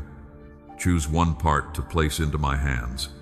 Then take one responsible action and allow the rest to remain with me. My beloved child, release what you cannot control. You are not abandoning what matters. You are refusing to carry my part as though it were yours. You are learning that love can remain without control, responsibility can remain without panic, and faith can remain while answers are forming. And as your hands begin to open, your heart will become ready for a deeper honesty. In the next part, I will show you how to pour out your heart before me without hiding what you truly feel. My beloved child, I told you that as your hands begin to open, your heart becomes ready for a deeper honesty. Pour out your heart honestly. My beloved child, you do not need to bring me polished words. You do not need to arrange your feelings into something beautiful before you pray. You do not need to hide confusion, disappointment, anger, or fear, because you fear they make you less faithful. I already know what is moving within you. Prayer is not informing me of what I have failed to notice. Prayer is allowing your heart to stop hiding. My beloved child, some of your prayers have become careful because you were afraid of saying the wrong thing. You tried to sound strong. You repeated words you thought a faithful person should say. But beneath those words, another voice asked, why did this happen? Why has nothing changed? Why do I still feel tired? Why does this hurt after so much time? Bring me those questions too. I am not threatened by honesty. I am not offended by the trembling voice of a wounded child. My beloved child, truth spoken in. My presence is safer than pain buried beneath religious language. What you hide does not disappear. It waits. It enters your body, your reactions, your sleep, and your relationships. It may become anger when the deeper feeling is grief. It may become control when the deeper feeling is fear. It may become numbness when the deeper feeling is disappointment. Let the true feeling have a name. My beloved child, remember Hannah in the temple. She carried a sorrow that words could barely contain. She had endured years of waiting and the pain of being misunderstood. When she prayed, her lips moved, but her voice could not be heard. She said she was a woman deeply troubled and that she was pouring out her soul before the Lord. My beloved child, Hannah did not pretend that everything was well. She did not disguise sorrow as confidence. She did not offer me a performance. She brought the truth. And when she left, her circumstances had not yet changed, but her face was no longer held beneath the same heaviness. Something shifted because the burden was no longer locked inside her. My beloved child, honest prayer may not change the situation immediately, but it changes the place from which you carry it. You stop carrying pain alone. You stop spending energy hiding from the one who already sees. You give grief room to breathe. You allow truth and comfort to meet. This is why prayer can become relief before it becomes an answer. My beloved child, do not confuse honesty with accusation. You may tell me that you are hurt. You may say that you do not understand. You may admit that part of you feels angry, but remain willing to listen. Honesty opens the conversation. Pride closes it by deciding that nothing beyond your own conclusion can be true. Come honestly, but come with an open heart. Say, "This is how I feel, and I am willing for you to show me what I cannot yet see." My beloved child, you may also need to confess what belongs to you. There are times when pain came through another person's choices. There are also times when your own fear, pride, avoidance, or dishonesty added to the difficulty. Honest prayer does not only describe what others did, it asks, "What must change within me? Where have I refused truth? Where have I delayed an apology? Where have I used pain as permission to wound?" My beloved child, confession is not humiliation. It is the refusal to continue protecting what is harming you. Shame says hide because you are bad. Truth says, bring this into light because you can change. You are not rejected when you admit a mistake. You become available for correction, repair, and freedom. My beloved child, some prayers will be short. Father, I am tired. Father, I am afraid. Father, help me not to react. Father, show me what is true. Father, I do not know what to do. Do not underestimate these words. A simple prayer spoken sincerely can become a doorway through which peace enters. You do not need many sentences to be heard.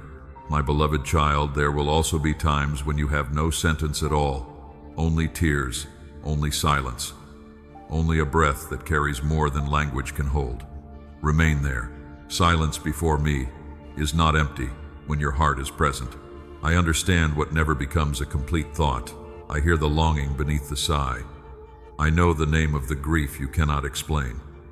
My beloved child, allow your body to be honest too. If you are tired, sit down. If tears come, let them come. If your chest feels tight, breathe slowly. If you need to write because speaking feels difficult, write. You are not less spiritual because your emotions have a physical weight. You are human, and I meet you in your humanity. My beloved child, honest prayer can include gratitude without forcing gratitude to erase pain. You can say, "I am thankful you are here, and I am still hurting." You can say, "I remember your faithfulness, and I still need help today." You can hold grief and gratitude in the same prayer. One does not cancel the other. A mature heart can acknowledge both. My beloved child, be patient if honesty awakens feelings you have avoided. You may begin praying and discover anger beneath sadness. You may discover grief beneath control. You may discover fear beneath constant activity. Do not panic. What is revealed can be healed. What remains hidden continues directing you from the shadows. Let truth come gently, one layer at a time. My beloved child, you do not have to pour out your entire history in one night. Begin with what is closest to the surface. One disappointment, one fear, one regret, one question. Tell me what happened. Tell me what you felt. Tell me what you needed.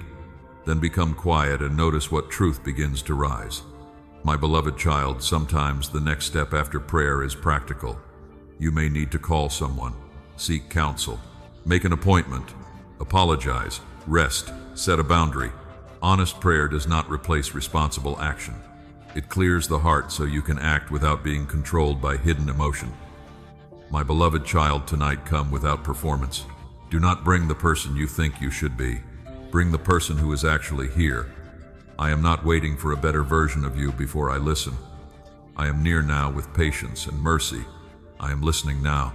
I am able to hold the truth you have been afraid to speak. Pour out your heart honestly. Let the tears become language. Let the questions become prayer. Let confession become freedom. Let silence become a place of meeting.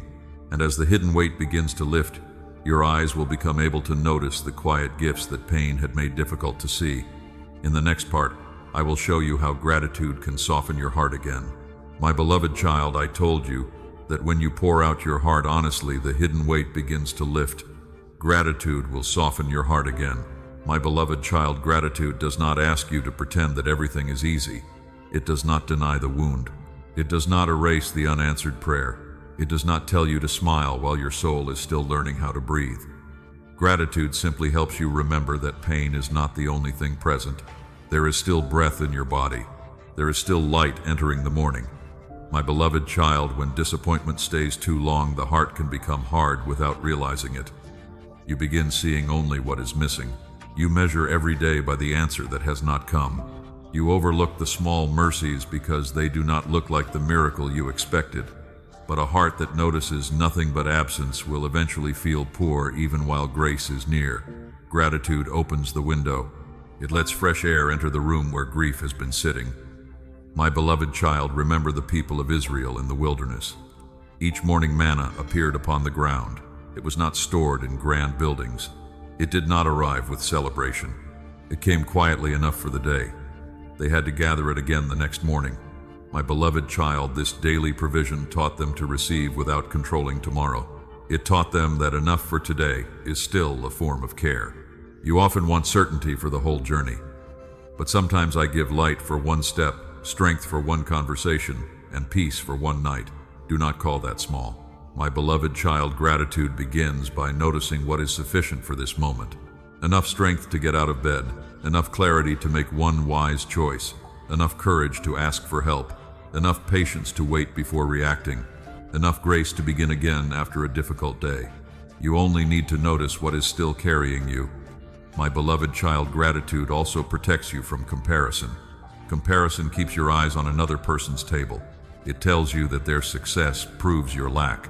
It makes your ordinary blessings feel embarrassing. It turns a quiet life into something you believe must be hidden. But you do not know the whole story behind what others display. Return to your own portion. Look at what has been entrusted to you. My beloved child, perhaps your life does not look dramatic. Perhaps your progress is slow. Perhaps your home is simple. Perhaps your circle is small. But peace can live in a simple room. Love can grow around an ordinary table. A sincere conversation can become more valuable than public praise. Do not let the world train you to overlook what is real because it is not impressive. My beloved child, gratitude does not mean you stop desiring change. You can be thankful and still ask for healing. You can appreciate what you have and still work towards something better. You can recognize today's provision and still prepare responsibly for tomorrow. Gratitude is not passivity. It is the refusal to despise the present while building the future. My beloved child, be careful not to use gratitude against your own pain. Do not say, others have it worse, so I should not feel this. Your sorrow still matters. Gratitude is not a command to silence yourself. It is an invitation to hold the whole truth. This hurts, and something good is still here. I am tired, and I am not alone. I do not have the answer, and I still have one next step. My beloved child, the heart softens when it can hold grief and grace together. A hardened heart says, nothing good remains. A grateful heart says, I am wounded, but I am still being carried. This does not make you naive. It makes you able to see more clearly. Pain narrows vision. Gratitude widens it. My beloved child, what you notice repeatedly begins shaping what you expect. When you practice seeing grace, your heart becomes less controlled by absence and more capable of receiving the goodness already standing quietly beside you each day. My beloved child, begin with ordinary things. The water you drink, the person who checks on you, the bed that gives your body rest, the skill you can still use, the lesson that protected you from repeating an old mistake, the moment of quiet after a difficult conversation. My beloved child, gratitude becomes stronger when it is specific. Do not only say, I am thankful. Name what happened. I am thankful that I had enough strength to finish today. I am thankful someone listened. I am thankful I recognized the old pattern before it controlled me. I am thankful I had the courage to say no. Specific gratitude teaches the mind where to look. My beloved child, let gratitude change the way you speak to the people around you. Thank the person who has been consistent. Acknowledge the work that is usually unnoticed. Tell someone what their kindness meant. Do not wait until loss makes you recognize value. A simple expression of appreciation can restore warmth to a tired relationship. It can remind another person that their effort has not disappeared into silence. My beloved child, also receive gratitude when it is offered to you. Do not dismiss every compliment. Do not say it was nothing when love truly cost you something. Humility does not require denying what was good. Say thank you. Let appreciation reach the part of you that has felt unseen. My beloved child, there will be days when gratitude feels difficult. Do not force large words. Begin smaller. Thank me for one breath, one moment of calm, one person who remains, one lesson you understand now, one danger you can finally recognize. Gratitude can begin like a thin stream moving across dry ground. It does not need to flood the whole field at once. Let it soften one place. My beloved child, tonight, look around your life slowly. Notice what pain taught you to ignore, what is still working, who is still present, what has improved, even slightly. What have you survived? What truth do you now carry that you did not understand before? Write down 3 simple things. Do not choose impressive things. Choose honest ones. My beloved child, gratitude will not remove every question, but it will keep unanswered questions from becoming the only story you tell. It will remind you that grace can be quiet. It can come through daily bread, a gentle word, a second chance, a closed door that prevented greater harm, or the strength to keep walking. Let gratitude soften your heart again. Let it restore wonder. Let it teach you to recognize value in what is small, sincere, and hidden. And as your eyes become able to see the worth of quiet grace, you will no longer believe that your life matters only when it stands beneath a bright light. In the next part, I will show you why you do not need a stage to matter. My beloved child, I told you that as gratitude softens your heart, you begin to recognize the value of quiet grace. Now I want you to understand that your life does not need a stage, a crowd, or public praise in order to matter. You do not need a stage to matter. My beloved child, the world often measures importance by visibility. It asks how many people know your name. It asks how far your voice travels. It asks whether your work receives attention. But I do not measure your life by the size of the audience. I look at the heart behind the action. I see what is done with love when no one is watching. My beloved child, some of the most meaningful moments in your life will happen far from applause. A conversation in a quiet room, a patient answer given to someone who feels ashamed, a meal placed before a tired person, a message sent at the right moment. Remember the young servant girl in Naaman's house. She had no title. She had no influence in the eyes of powerful people. She was far from home and living in circumstances she had not chosen. Yet she spoke one simple sentence about where healing might be found. My beloved child, that sentence opened a path. Naaman was a commander, but the doorway to his healing began with the quiet faith of someone society could easily overlook. She did not need a platform. She only needed to remain faithful to the truth she knew. In the same way, do not assume that your position is too small for your life to be useful. A kind word from you may reach a place a public speech never could. A lesson you learn through pain may protect someone from repeating the same mistake. Your quiet consistency may teach a child what safety feels like. Your honesty may give another person courage to stop hiding. My beloved child, influence is not always visible. The person you encourage may later encourage someone else. The patience you show may interrupt a pattern of cruelty that has moved through a family for years. The dignity you offer may help someone remember that they are still worthy of respect. Do not confuse what is unseen with what is unimportant. My beloved child, I know there are times when you want to be recognized. You want someone to notice the effort. You want confirmation that your life is making a difference. I do not condemn this longing, but I want to heal the part of you that believes you disappear when people do not applaud. Their silence does not erase your faithfulness. Their failure to notice does not make your work empty. My beloved child, if attention becomes the source of your strength, you will begin changing yourself to keep it. You may speak what people want to hear instead of what is true. You may serve beyond healthy limits because praise feels like love. You may become anxious when another person receives more recognition. You may stop enjoying the work because you are always measuring the response. My beloved child, let your identity rest somewhere deeper. You are mine before anyone celebrates you. You are loved before the result becomes visible. You are valuable before the room turns toward you. Your worth was never created by attention, so attention cannot sustain it. My beloved child, this does not mean you must hide your gifts. False humility says I should remain small so no one thinks I am proud. True humility says I will use what I have been given without making it the proof of my worth. If you are asked to lead, lead with integrity. If you are invited to speak, speak with clarity. If your work reaches many people, receive the opportunity with gratitude. But do not confuse a larger audience with a larger soul. My beloved child, some people stand before crowds while neglecting those closest to them. Some speak beautifully in public but become careless in private. I am interested in the whole life. How do you treat the person who cannot help your reputation? How do you respond when no one is impressed? How do you serve when there is no reward? My beloved child, do not wait for a grand assignment before becoming faithful. The place where you are now contains opportunities to love. Your home, your workplace, your neighborhood, your family. The person who speaks to you slowly because they need patience. The person who looks strong but is quietly exhausted. My beloved child, greatness in my kingdom often bends low. It listens. It washes tired feet. It shares bread. It makes room at the table. It notices the person others pass by. This kind of greatness does not need to announce itself because love has already given it meaning. My beloved child, you may sometimes feel that your story is too ordinary to help anyone.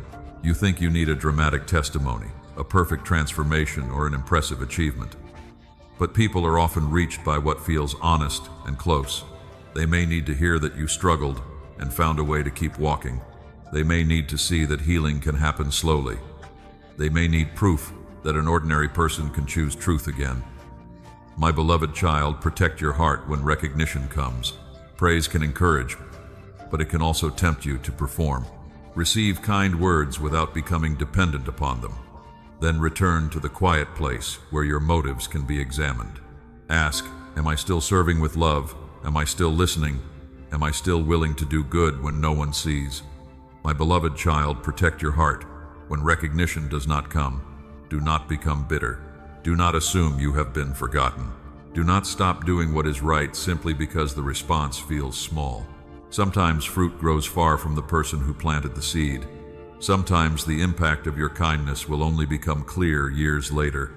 Faithfulness does not become wasted because the evidence arrives slowly. I see every hidden choice, every patient return, and every sincere effort that carries my love into places the world ignores completely.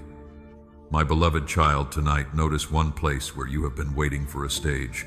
Perhaps you keep delaying a helpful action because it seems too small.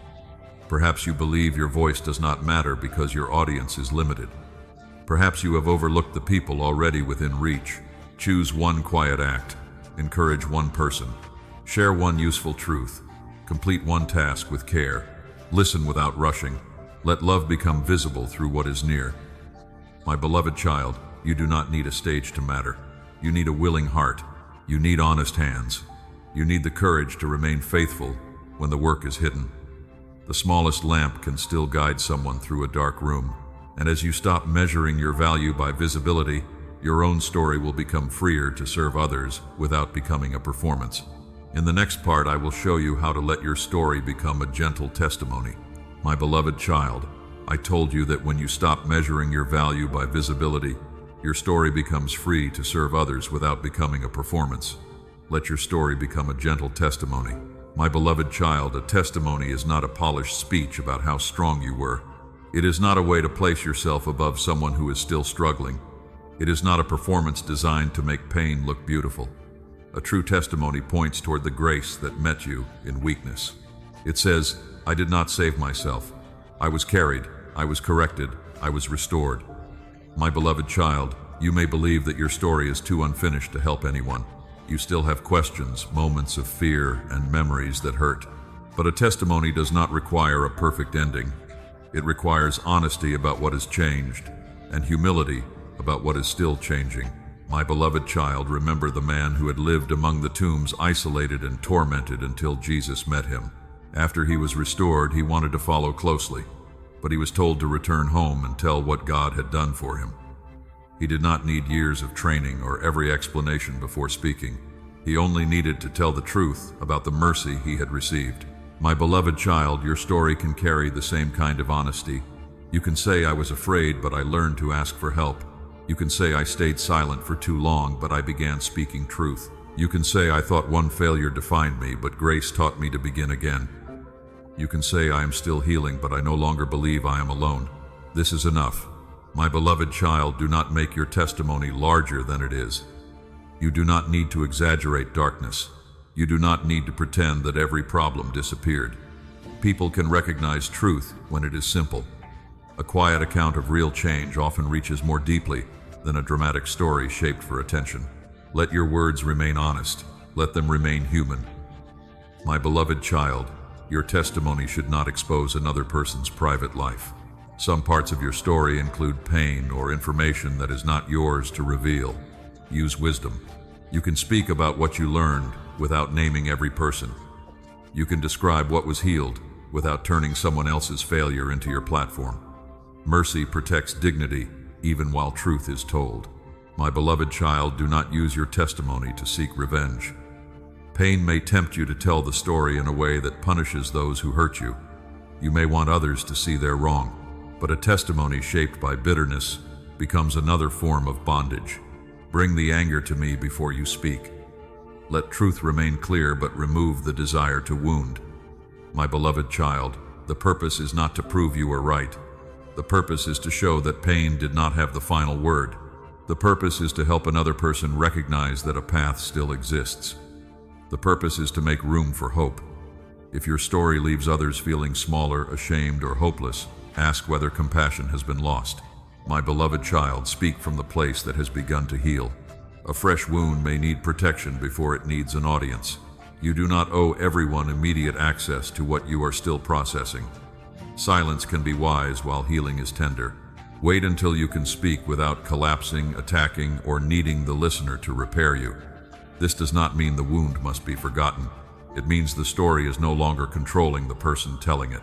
My beloved child, when you share, consider what the other person needs. They may not need every detail. They may need one sentence that tells them they are not alone.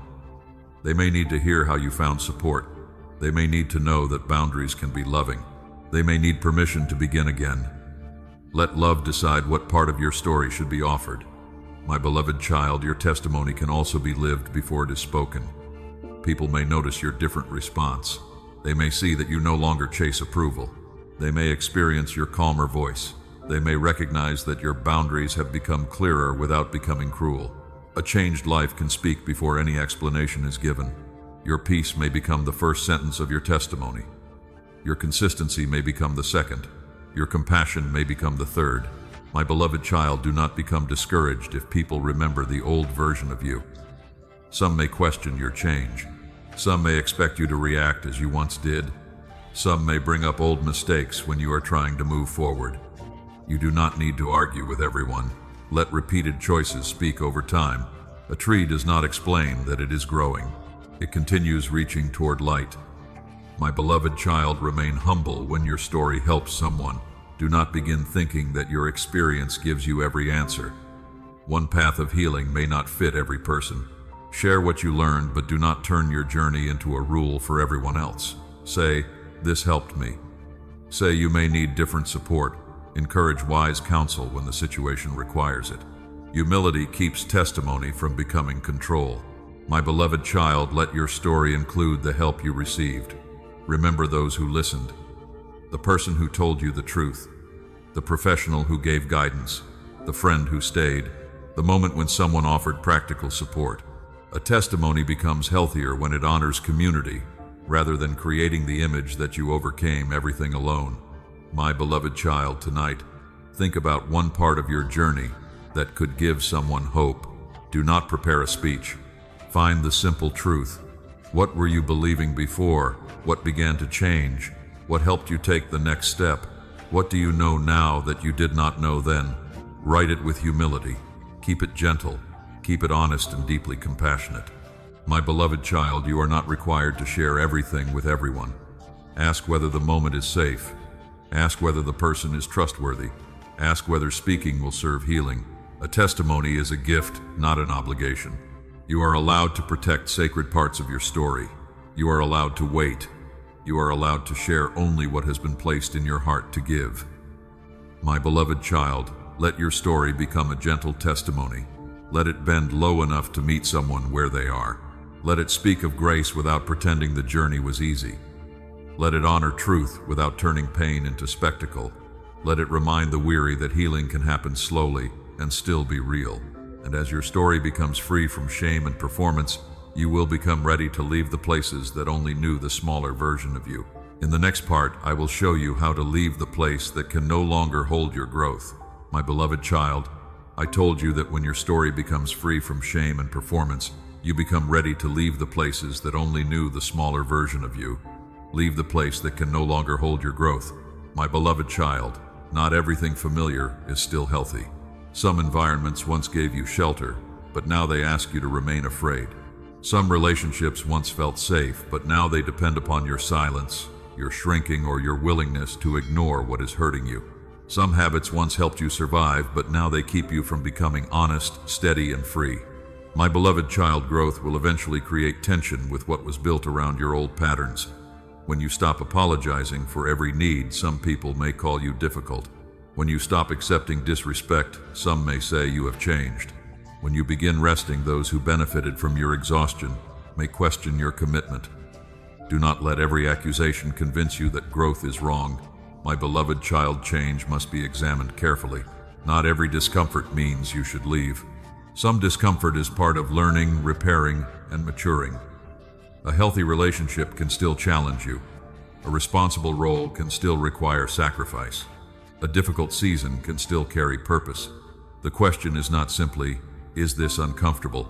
Ask, is this place helping truth grow within me, or is it requiring me to betray what I now know? My beloved child, remember Abraham when I called him to leave his country, his relatives, and the household of his father. He was not given the whole map. He was given direction for the next step. The familiar land held history, identity, and predictability, but the promise required movement. My beloved child, Abraham did not leave because everything behind him was evil. He left because the season had changed.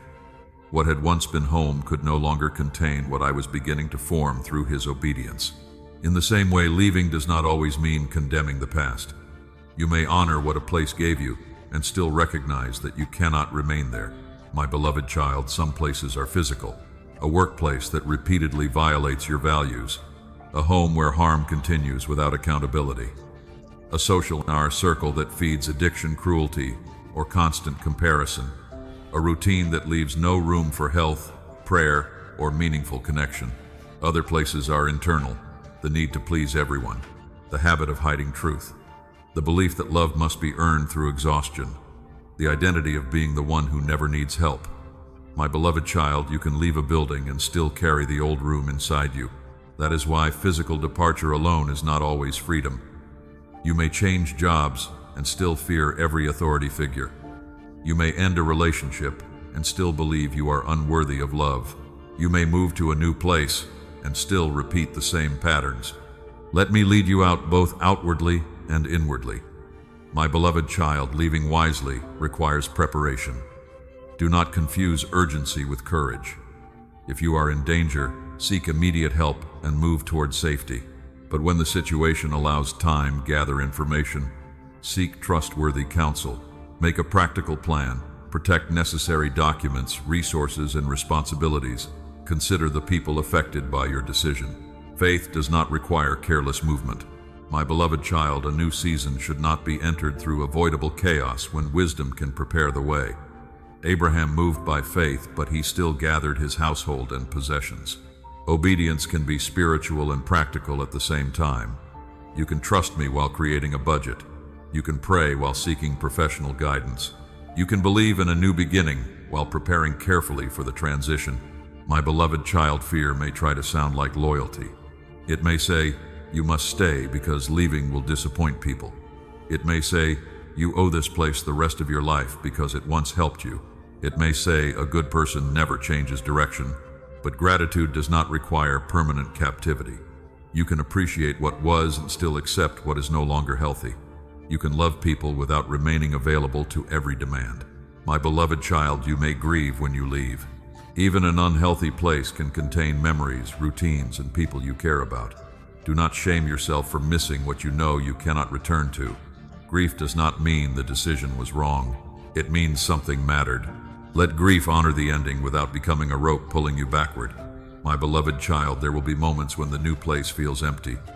The old environment was painful, but it was known. The new one may feel quiet, uncertain, and unfamiliar. Do not mistake unfamiliarity for abandonment. A room can feel empty simply because the old noise is gone. Give your heart time to recognize peace. Do not rush to refill the silence with the same patterns you just left. My beloved child, the wilderness between chapters can teach you who you are without constant pressure. It can reveal what you truly value. It can help you hear your own thoughts. It can show you which desires belong to healing and which belong to fear. Use this space wisely.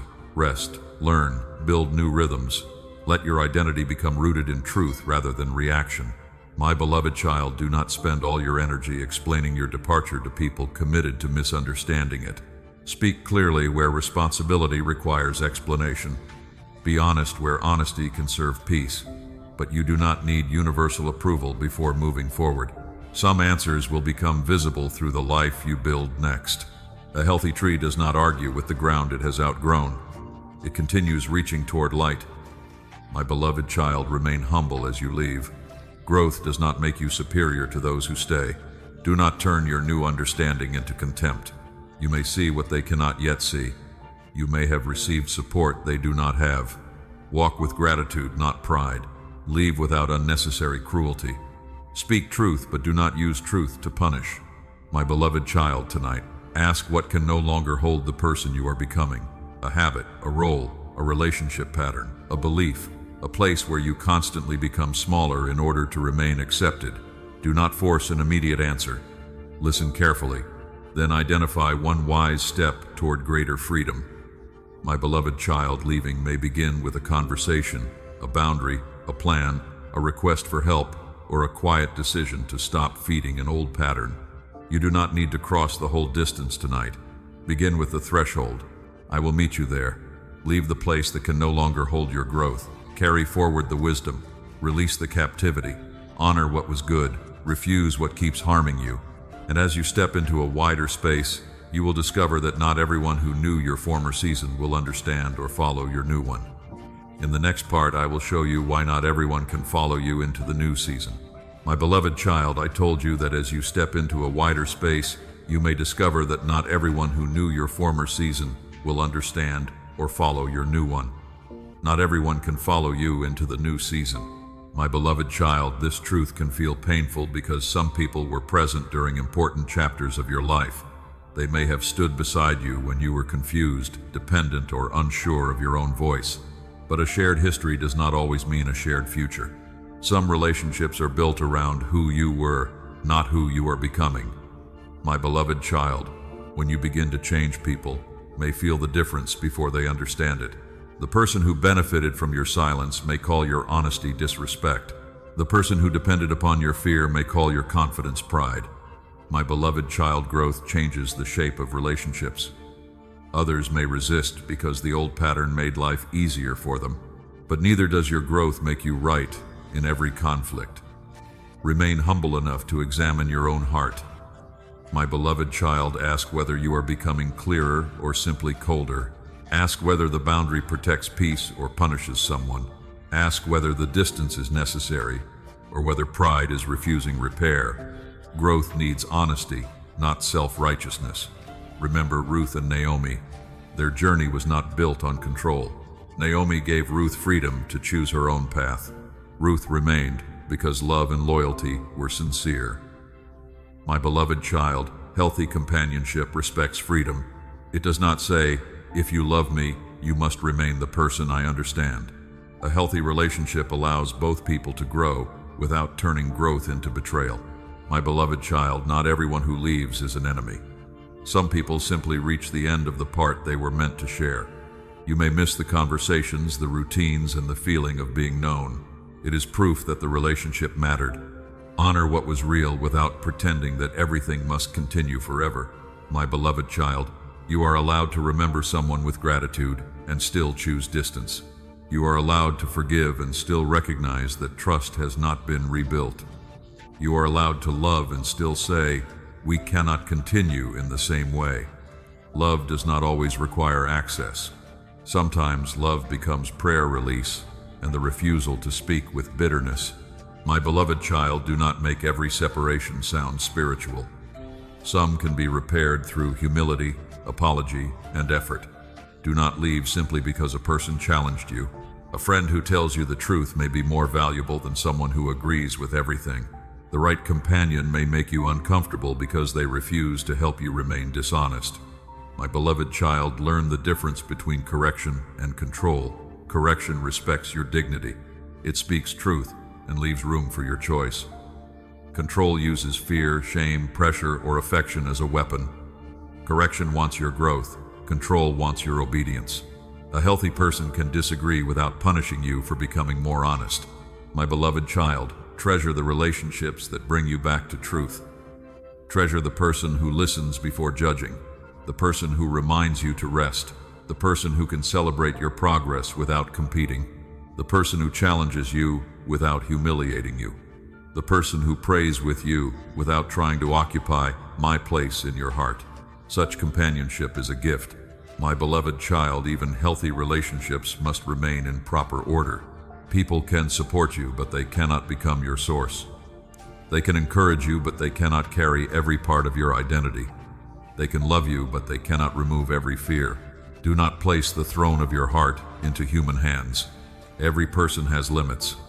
When you ask someone to become what only I can be, both of you become burdened. My beloved child, new seasons may also bring new relationships. Do not rush to call every new person a permanent answer. Take time, watch character. Notice how they respond to boundaries, disagreement, and responsibility. Listen to whether their words and actions agree. A new season needs discernment, not desperation. Loneliness can make any connection appear safer than it is. My beloved child, do not fill every empty space immediately. Some space is necessary. It gives you time to hear your own thoughts. It helps you recognize the patterns you do not want to repeat. It teaches you that being alone for a season is not the same as being abandoned. Let the quiet strengthen you before you build again. My beloved child, when new people enter, do not make them pay for the wounds caused by others. Do not test them constantly. Do not expect them to prove that they will never leave. Do not hide every need because trust once failed. Move slowly but remain open. Wisdom protects the heart. Fear closes it completely. You can be discerning without becoming unreachable. My beloved child, some people may return after you have changed. Listen carefully. Do not assume their return proves transformation. Look for responsibility, consistency, and respect. Words of regret can be sincere, but trust grows through repeated action. You are allowed to take time. You do not need to restore the old level of closeness simply because someone misses the access they once had. My beloved child, release the need for everyone to understand your new season. Some people will only recognize your growth after they see the fruit. Some may never understand. Do not spend your life defending every step. Explain where responsibility requires it. Then let your choices speak. A peaceful life can answer questions that arguments never settle. My beloved child, guard your heart against bitterness toward those who cannot come with you. Bitterness keeps them present inside you, even after they have left your life. Release the need to punish them in your imagination. Release the desire to prove that they lost something valuable. Your new season should not be built as revenge against the old one. Let it be built in truth, peace, and gratitude. My beloved child, tonight, consider the relationships surrounding your growth. Who respects the person you are becoming? Who repeatedly pulls you back into fear, secrecy, or shame? Who offers correction with dignity? Who demands access without responsibility? Do not judge quickly. Look at patterns. Ask for wisdom. Then choose one healthy response. Perhaps it is a conversation, a clearer boundary, an apology, a slower pace of trust, a grateful release. My beloved child, not everyone can follow you as Zim will walk beside you differently. Some will remain only in memory. Some new companions will arrive with peace you did not know relationships could carry. Do not cling from fear. Do not leave from pride. Walk with discernment, humility, and freedom. And when a relationship ends, do not believe the love you gave was wasted. In the next part, I will show you why what you sow in love is never lost. My beloved child, I told you that when a relationship ends, you do not need to believe the love you gave was wasted. What was offered with sincerity may not return through the same hands, but it remains in my sight. What you sow in love is never wasted, truly. My beloved child, I have seen every act you thought no one remembered. I saw the times you stayed present when leaving seemed easier. I saw the encouragement you offered while your own heart was tired. I saw prayers you spoke for people who never knew you were praying. I saw the patience, the forgiveness, and the care that seemed to fall into silence. Nothing given in love becomes invisible to me. My beloved child, you often judge the value of what you gave by the response you received. If someone thanked you, you believe it mattered. If they changed, you believe your effort succeeded. If they stayed, you believe your love was enough. But when they remain distant, repeat the same pattern, or walk away, you begin asking whether your kindness meant anything at all. Love is not measured only by results. A seed can remain beneath the soil long after the hand that planted it has moved on. My beloved child, remember the Good Samaritan. He found a wounded man beside the road and chose to stop. He cleaned the wounds, carried the man to safety, and paid for care. He did not ask whether the man could repay him. He did not demand a promise of gratitude. He responded to the need before him and then released the outcome. My beloved child, this is love without ownership. You can help without turning assistance into a debt. You can care without demanding access. You can give without building your identity around being needed. This kind of love remains free because it does not attempt to control what happens next. My beloved child, I know it hurts when your sincerity is not returned. You may have listened for years and still felt unheard. You may have forgiven and received another wound. You may have supported someone who disappeared when you needed support. Do not pretend this does not matter. Disappointment is real. Grief deserves honesty. But do not let someone's response rewrite the meaning of who you chose to be. Their inability to receive love well does not make your love foolish. Their silence does not erase your faithfulness. My beloved child, wisdom must still guide your giving. The truth that love is never wasted does not mean you should remain where harm continues. It does not mean you should keep pouring into a relationship that refuses responsibility. It does not mean enduring manipulation, betrayal, or neglect without boundaries. Love can step back. Love can stop enabling. Love can say, I care about you, but I cannot continue this pattern. My beloved child, sometimes the fruit of love is a boundary. A boundary may be the first honest thing that interrupts a destructive cycle. It may teach someone that affection cannot be separated from respect. It may protect children, family, health, and peace. You are not withdrawing love when you refuse to cooperate with harm. You are allowing truth to become part of love. My beloved child, you may never see where a loving act travels. A patient word you offered may return to someone years later when they face a similar pain. The dignity you gave may influence how they treat someone. The apology you made may teach them that responsibility is possible. The kindness they were not ready to value may become clear after life has humbled them. You do not control when understanding arrives. My beloved child, this is why you must release the need to witness every harvest. A farmer does not stand over the ground demanding proof. The farmer prepares plants, waters, and trusts the process. Some seeds rise quickly. Some require time. Some grow in places the planter never visits again. Your responsibility is not to force the fruit. Your responsibility is to keep your heart truthful while you sow. My beloved child, be careful that disappointment does not turn generosity into calculation. Pain may tempt you to begin keeping records. I did this for them. I gave this much. I stayed this long. Now they owe me. But when giving becomes a hidden contract, resentment begins growing beneath kindness. Ask yourself whether you gave freely or whether part of you was purchasing loyalty, approval, or security. My beloved child, do not condemn yourself if you discover mixed motives. Most human hearts carry more than one motive at a time. Bring that need into the light. Let me heal the part of you that believed being useful was the only way to remain loved. Then generosity can become cleaner. You can offer what is honest without secretly asking someone to prove your worth. My beloved child, what you sow in love also returns by changing you. Every sincere act of patience strengthens patience. Every truthful apology deepens humility. Every boundary spoken without cruelty strengthens courage. Every decision not to answer bitterness with bitterness protects your inner peace. The fruit may first appear in your own character. Do not overlook that harvest. My beloved child, love can make you wiser without making you harder. You can remember what happened and still remain kind. You can learn to give more carefully without closing your hands completely. You can stop rescuing and still remain compassionate. You can become discerning without becoming suspicious of everyone. This is how love matures.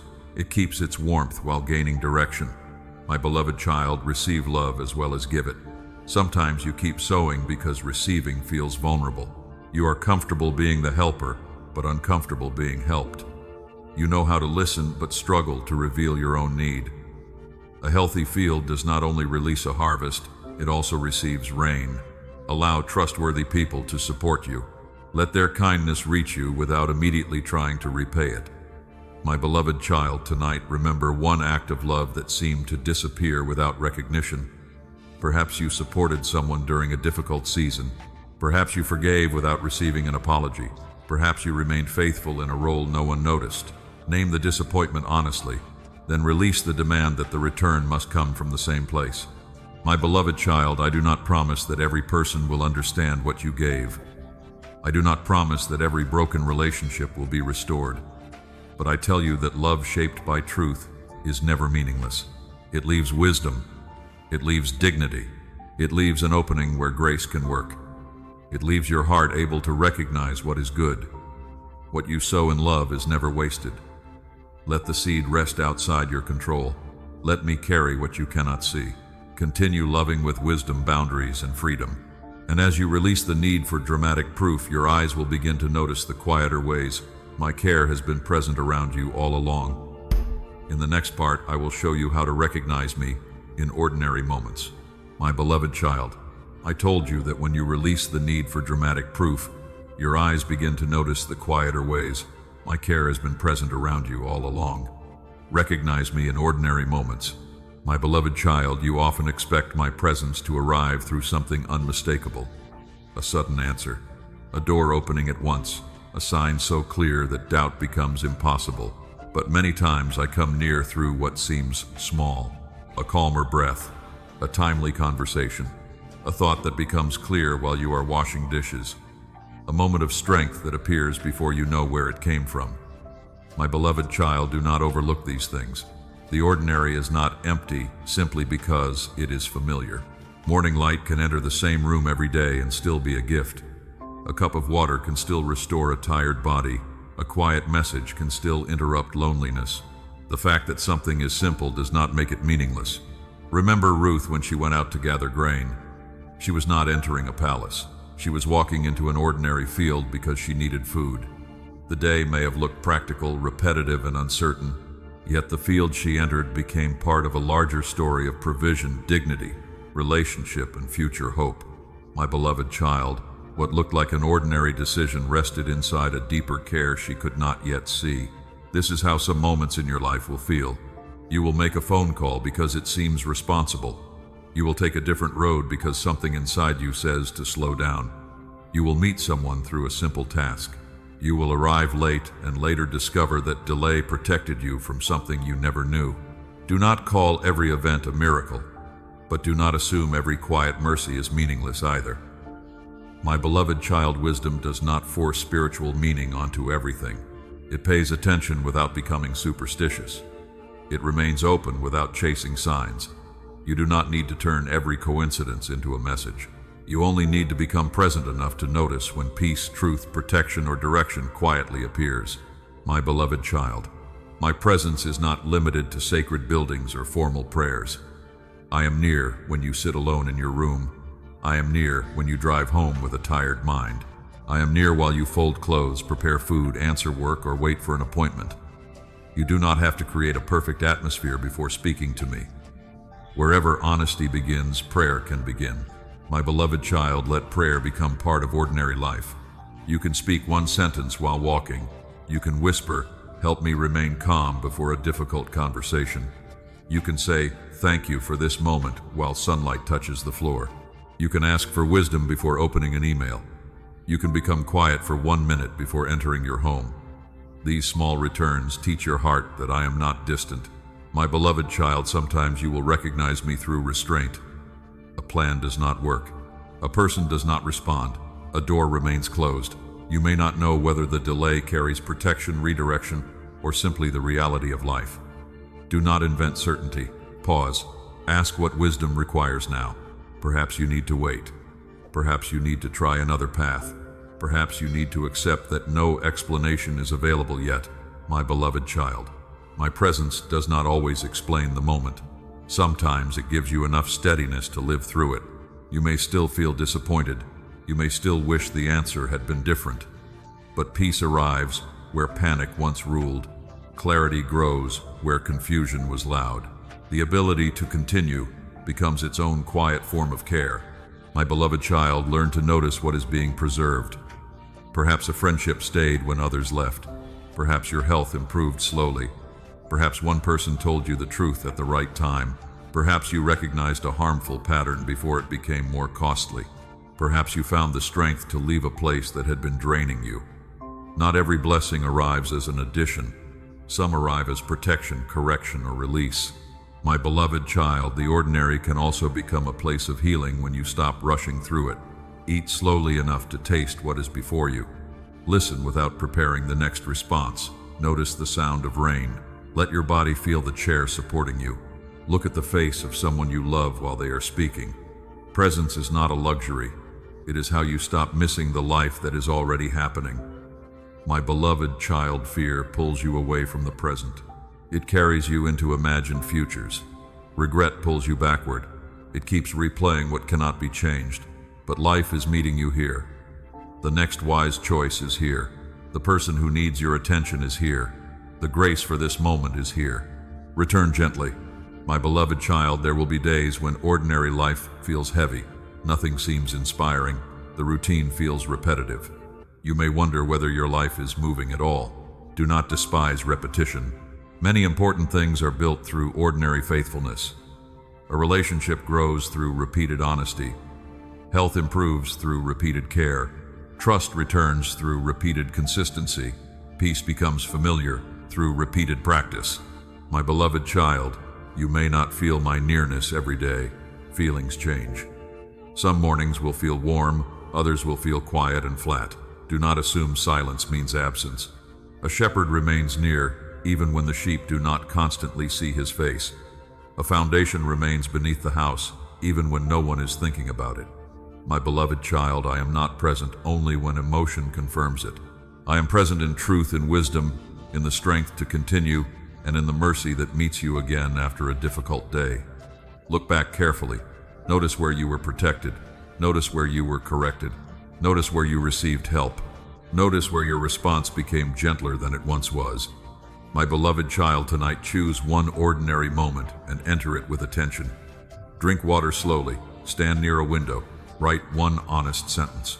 Thank someone. Turn off the noise for a few minutes. Do not search for something dramatic. Simply become available to what is already here. Do not wait for life to become extraordinary before receiving it. A peaceful meal, a necessary task, and a quiet evening can all become places where love teaches your heart to remain awake. My beloved child, recognize me in ordinary moments, in the breath that steadies you, in the wisdom that keeps you from reacting, in the person who arrives with kindness, in the quiet strength that carries you through another day, in the small light that appears before the whole road is visible. And as you learn to live awake to these gentle mercies, your life itself will begin to carry the same kind of quiet presence into the world. In the final part, I will show you how to walk forward as a gentle light. My beloved child, I told you that as you learn to recognize me in ordinary moments, your life begins to carry the same quiet presence into the world. Walk forward as a gentle light. My beloved child, I am not asking you to become loud in order to become useful. Light does not need to argue with darkness. It gives direction. It makes hidden things easier to see. It brings warmth to places that have grown cold. This is how I want your life to move. Not with pressure to impress. Not with fear that you must save everyone. Not with the need to prove that you have changed. Walk honestly. Walk with a heart that has learned how to remain soft without becoming weak. My beloved child, light becomes visible through character. It appears when you tell the truth without humiliating someone. It appears when you keep a promise that no one else would know you broke. It appears when you choose rest before exhaustion turns you harsh. It appears when you set a boundary without hatred. It appears when you remain kind without surrendering wisdom. These are not small things. They are evidence that healing has moved from an idea into the way you live. Remember how Jesus described a lamp placed where it can give light to everyone in the house. The lamp was not placed there to admire itself. It was placed there to serve. My beloved child, your gifts, your lessons, and your story are not meant only to make you feel significant. They are meant to create more life around you. Your patience can make a room safer. Your honesty can make a relationship clearer. Your courage can help someone else take one necessary step. Your calm can keep fear from spreading. My beloved child, do not confuse being a light with always being available. A lamp needs oil. A body needs rest. A heart needs quiet. You cannot carry peace into every room if you never return to the place where your own soul is restored. Come back to me. Come back before resentment grows. Come back before service becomes performance. Come back before helping others becomes a way to avoid your own pain. My beloved child, you are a vessel, not the source. You can listen, but you cannot heal every wound. You can encourage, but you cannot choose for another person. You can offer truth, but you cannot force anyone to receive it. You can walk beside someone, but you cannot carry every mile for them. Let this truth protect your compassion. You are allowed to care deeply without becoming responsible for every outcome. My beloved child, gentle light does not mean avoiding difficult truth. There will be moments when love requires courage. You may need to name what is harmful. You may need to speak when silence would protect injustice. You may need to leave a place where darkness is repeatedly defended. But let your strength remain clean. Do not become cruel while confronting cruelty. Do not become dishonest while defending truth. Do not let anger decide who you become. My beloved child, gentleness is strength under guidance. It is the power to remain steady when another person is reactive. It is the discipline to speak clearly without adding humiliation. It is the wisdom to know when to stay, when to pause, and when to walk away. It is the courage to remain human in a world that often rewards hardness. My beloved child, some people will misunderstand your gentleness. They may call it weakness. Some will test your boundaries because they assume kindness means endless access. Do not be afraid to disappoint those who only feel comfortable when you are easy to control. A gentle light still has direction. A peaceful heart still has limits. Compassion does not require self-abandonment. My beloved child, you may still have difficult days. Old thoughts may return. A memory may reopen sadness. A new season may bring questions you did not expect. Do not use these moments to declare that all growth has disappeared. A cloudy day does not mean the sun has ceased to exist. Return to what is true. Return to the practices that have strengthened you. Return to the people who help you remain honest. Return to me without shame. My beloved child, do not build your life around being admired for your goodness. Light loses its purpose when it becomes fascinated with being seen. Serve without making yourself the center. Give without creating emotional debt. Share your story without making another person feel smaller. Receive appreciation, but do not depend upon it. Let your reward be the peace of knowing that your actions agreed with love and truth. My beloved child, tonight, ask what kind of light your life is carrying. Does your presence bring more peace or more fear? Do your words create dignity or shame? Do your boundaries protect life or punish people? Does your service come from freedom or from the need to be needed? Do not answer with condemnation. Answer with honesty. Then choose one adjustment. My beloved child, walk forward as a gentle light. Let your home feel safer because you are learning peace. Let your relationships become clearer because you are practicing truth. Let your work become more trustworthy because you value integrity. Let your story become useful because shame no longer controls it. Let your compassion remain warm and wise. Let your faith become visible through ordinary faithfulness. My beloved child, you do not need to become someone else before this life can begin. Begin where you are. Use what you have. Offer one kind word. Take one responsible step. Rest when you need to rest. Return when you lose your way. Apologize when you cause harm. Receive mercy when you fall short. Keep moving. My beloved child, I am not only waiting at the end of the road, I am beside you in each step. I am present in the conversation, the silence, the boundary, the prayer, the work, and the rest. I am before you as guidance. I am behind you as mercy. I am within you as the quiet strength that helps you choose love again. Walk forward, not because every wound is gone, not because every question is answered, not because every person understands you. Walk because you are no longer walking alone. Walk because grace has taught your heart how to rise without becoming hard. Walk because the light within you does not belong only to you. My beloved child, let your life say what words cannot always explain. Love still heals, truth still frees, mercy still restores. Peace can still grow in a wounded heart. A person can suffer and still become gentle. A person can be unfinished and still carry hope. You are living proof of this. So keep walking, my beloved child. Carry light without noise. Carry truth without cruelty. Carry compassion without losing wisdom. Carry peace without abandoning responsibility. And wherever your path leads, remember this: I am with you. I am still shaping you. I am still guiding you. I am still calling you, beloved.